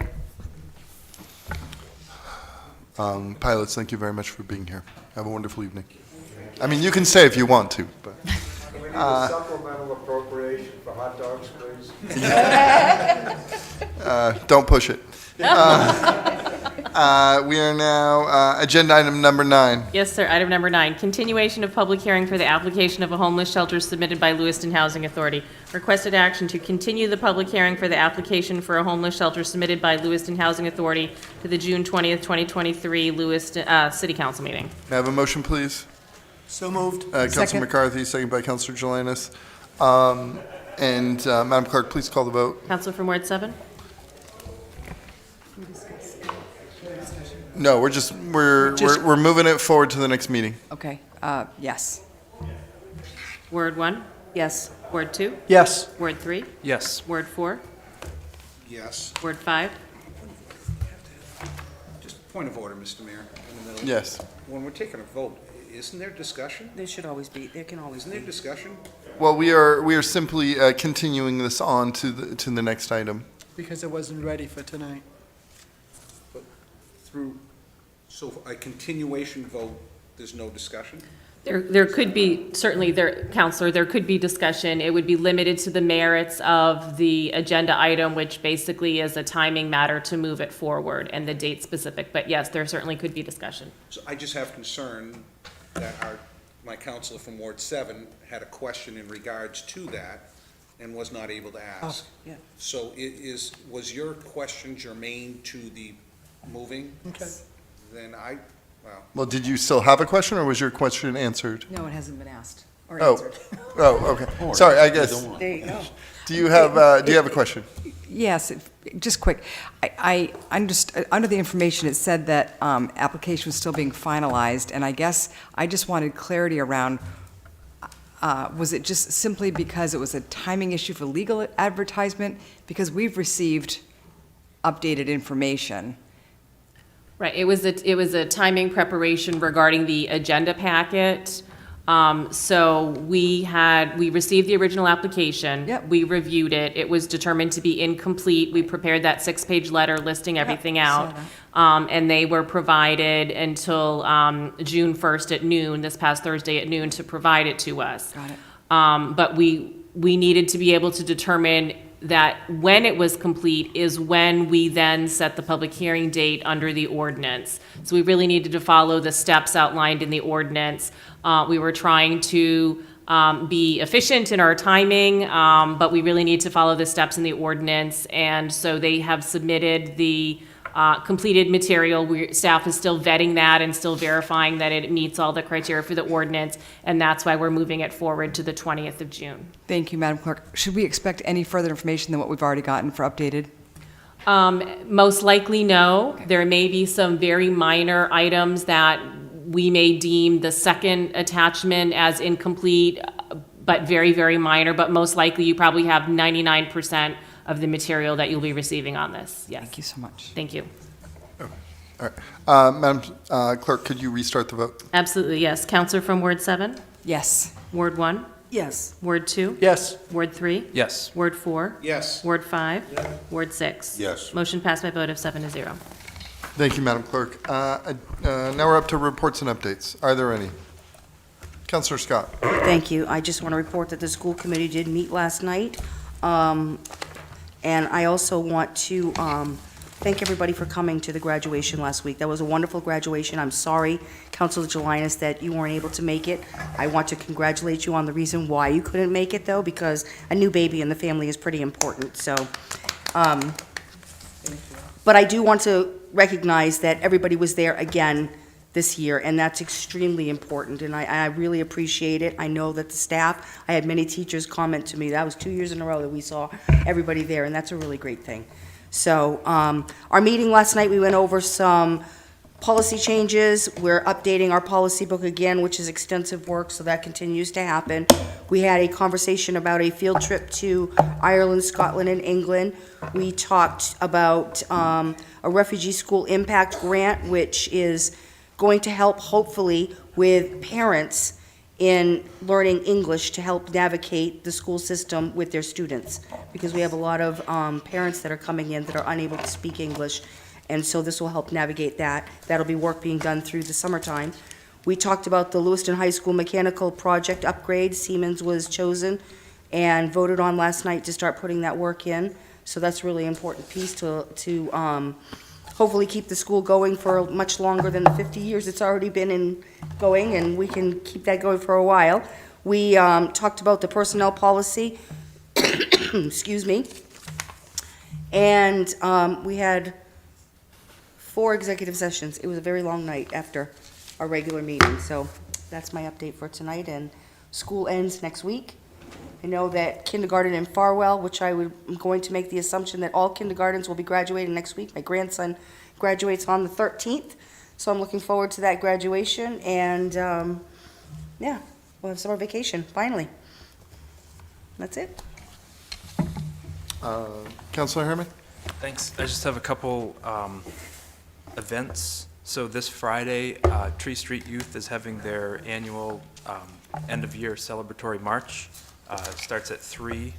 Well, the whole ceremony starts at 3. I believe the march starts at 3:45 from Tree Street Youth on House Street. Also, June is Pride Month. Just wanted to acknowledge that. And the Great Falls Pride celebration is this Saturday at 1, starting in Festival Plaza in Auburn.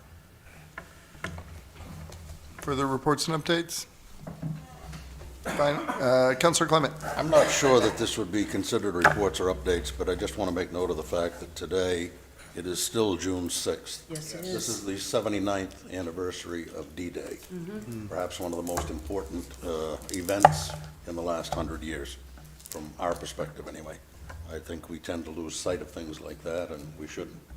A lot of Lewistonians paid the price for that period of time, and, you know, I just think we should acknowledge that fact. Thank those And I men thank that served for us on that day, yeah. Men and women. Men and women, yeah. Thank you, Councillor Clement. Yeah, we just had the Memorial Day ceremony in Veterans Park, and it was, yeah, it was really beautiful. Mr. Okay, Mayor, if we're- I could? Oh, yes. Since Councillor Scott brought up the end of the school year, the Public Works Department and Recreation is always looking for summer help. So if your students, particularly high school age, is looking for a summer job, please feel free to reach out and talk to our HR department about that. Yes, thank you. Okay, new business. Councillor Herman. Thank you. I just had one. I know it's getting late here, but I emailed you all earlier today.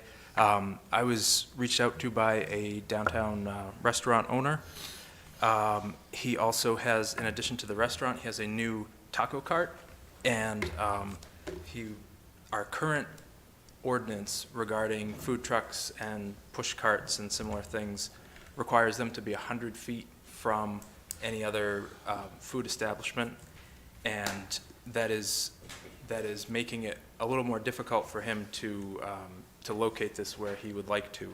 And he just wanted to bring forth the suggestion to possibly reduce that to 75 feet. I looked into some other municipalities. Auburn, it looks like theirs is 200 feet.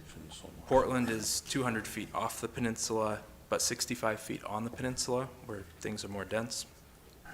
So I just wanted to bring that up and see what the appetite was to maybe discuss it in the future, or have staff take a look into potentially changing that. I'd be up for a discussion. I would as well. I'll talk about anything. It's fine. We're all very amenable, very late at night here. I guess, would we workshop that, or how should we, what are your thoughts, Administrator Hunter? I mean, at this point, it's just a straight up change. And is that in the ordinance or the policy? I think it's in the Okay, ordinance. so it would take 2 readings and there'd be public hearing, so I wouldn't think it would need to be workshopped. You could just bring Okay. it right on the It could just be on the agenda. Correct. Yes, okay. Might I make a suggestion, Mr. Mayor? Councilor LaChapelle, I know they're working. do you mind using the mic? I know they're working on the Schmengi situation that we talked about a month and a half ago. Maybe combining those two so we can, Okay. to talk about it, discuss it. I'm not saying I'm in favor of it or opposed to it. I just, yes, the concern of a business owner, let's talk about it and look at it and see if there's something we can do. And I know I know the council directed for the Schmengi situation, just wanted an update on that. So if they're coming, Okay. it can be quick. Well, those would be 2 different ordinances, correct? Yeah, but you can hit us both at the same time. Ordinance changes. Right. Councilor Clement? I would suggest we ask staff to look into the situation, come back to us with a recommendation as to what's there now, what it should be, what it shouldn't be. I mean, we had a discussion earlier this year, I believe, had to do with marijuana businesses and proximity and all that sort of stuff. There's got to be a reason it's there. Maybe it's valid, maybe it isn't. Let's hear it. Have them make a recommendation. We also had a vigorous discussion about chickens and bees. Yes, we did. Yes, we did. And we approved changes to both of those. So hope is not lost. Hope springs eternal. Thank you, Councilor Clement. Councilor McCarthy, did you want to weigh in on this? I want to weigh in on another new business item, seeing as we're bringing something up, something that hit home with me years ago, and it's still a problem, I think. I've had many of my neighbors upset about it too, is that when something comes before the council that affects landowners, the landowners aren't notified. If it goes before the planning board, the abutters are notified. If it comes before the council, they're not notified. And in my case, it really impacted our neighborhood, because if we'd have had a chance to voice our opinions and the facts in front of the city council, I wholeheartedly feel that the outcome would have been different. But we didn't even know it was coming before the council until it was voted on and done with, and the change that they made can't be undone. Once an easement is granted, you can't take it back. So I've been living with this since 2004, and it's coming to fruition now. So I'd like to get something on, I don't know how we go about it, but I think that any business that comes before the council that affects landowners or property owners or whatever directly, that they should be notified that it's coming before the council, so there's no surprises.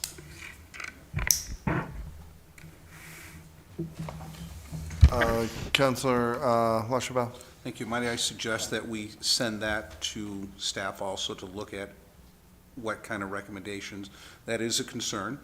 But if there are some things that might not need to go, even though they're building a garage next to, doesn't need to come.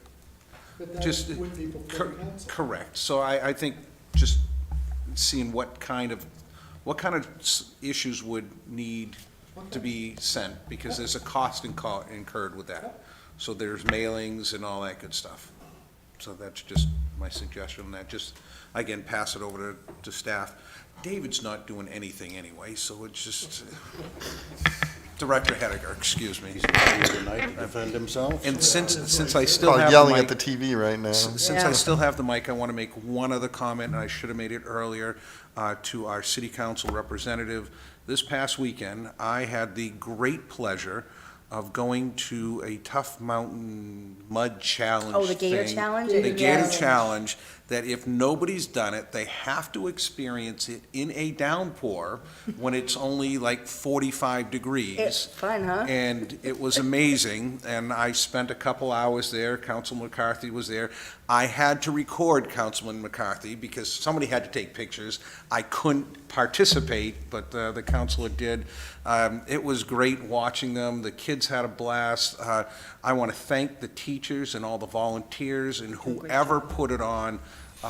This just looks like this is going to be an event that will rival something like the Farwell School Pumpkin Festival. Oh, yeah, it's been I ju- going on for many years now, and it's a huge thing. It is, yeah. it is massive, it's huge. I encourage anybody to go. If you haven't gone, this was my first year. I was a newbie at it, but I will be there for a long time. It was fantastic. I expect you to run next year, though. We'll time each other, buddy. Okay. Councilor Harriman, did you have something else to add? Just something I forgot to add with my item of new business. I just want to make sure we balance the desires of the food truck operators with other restaurants. Yeah. Just to make sure that things aren't, competing too much with the different types of uses. Anything else, councilors? Madam Clerk, I believe we're ready to adjourn. Yes, absolutely. If there's a motion to adjourn? So Oh, moved. well, okay. Councilor, 7 of us. Councilor LaChapelle, second by Councilor Clement. Perfect. Counselor please. from Ward 7? Yes. Ward 1? Yes. Ward 2? Yes. Ward 3? Yes. Ward 4? Yes. Ward 5? Ward 6? Yes. Motion passed by a vote of 7-0. And thank you for staying.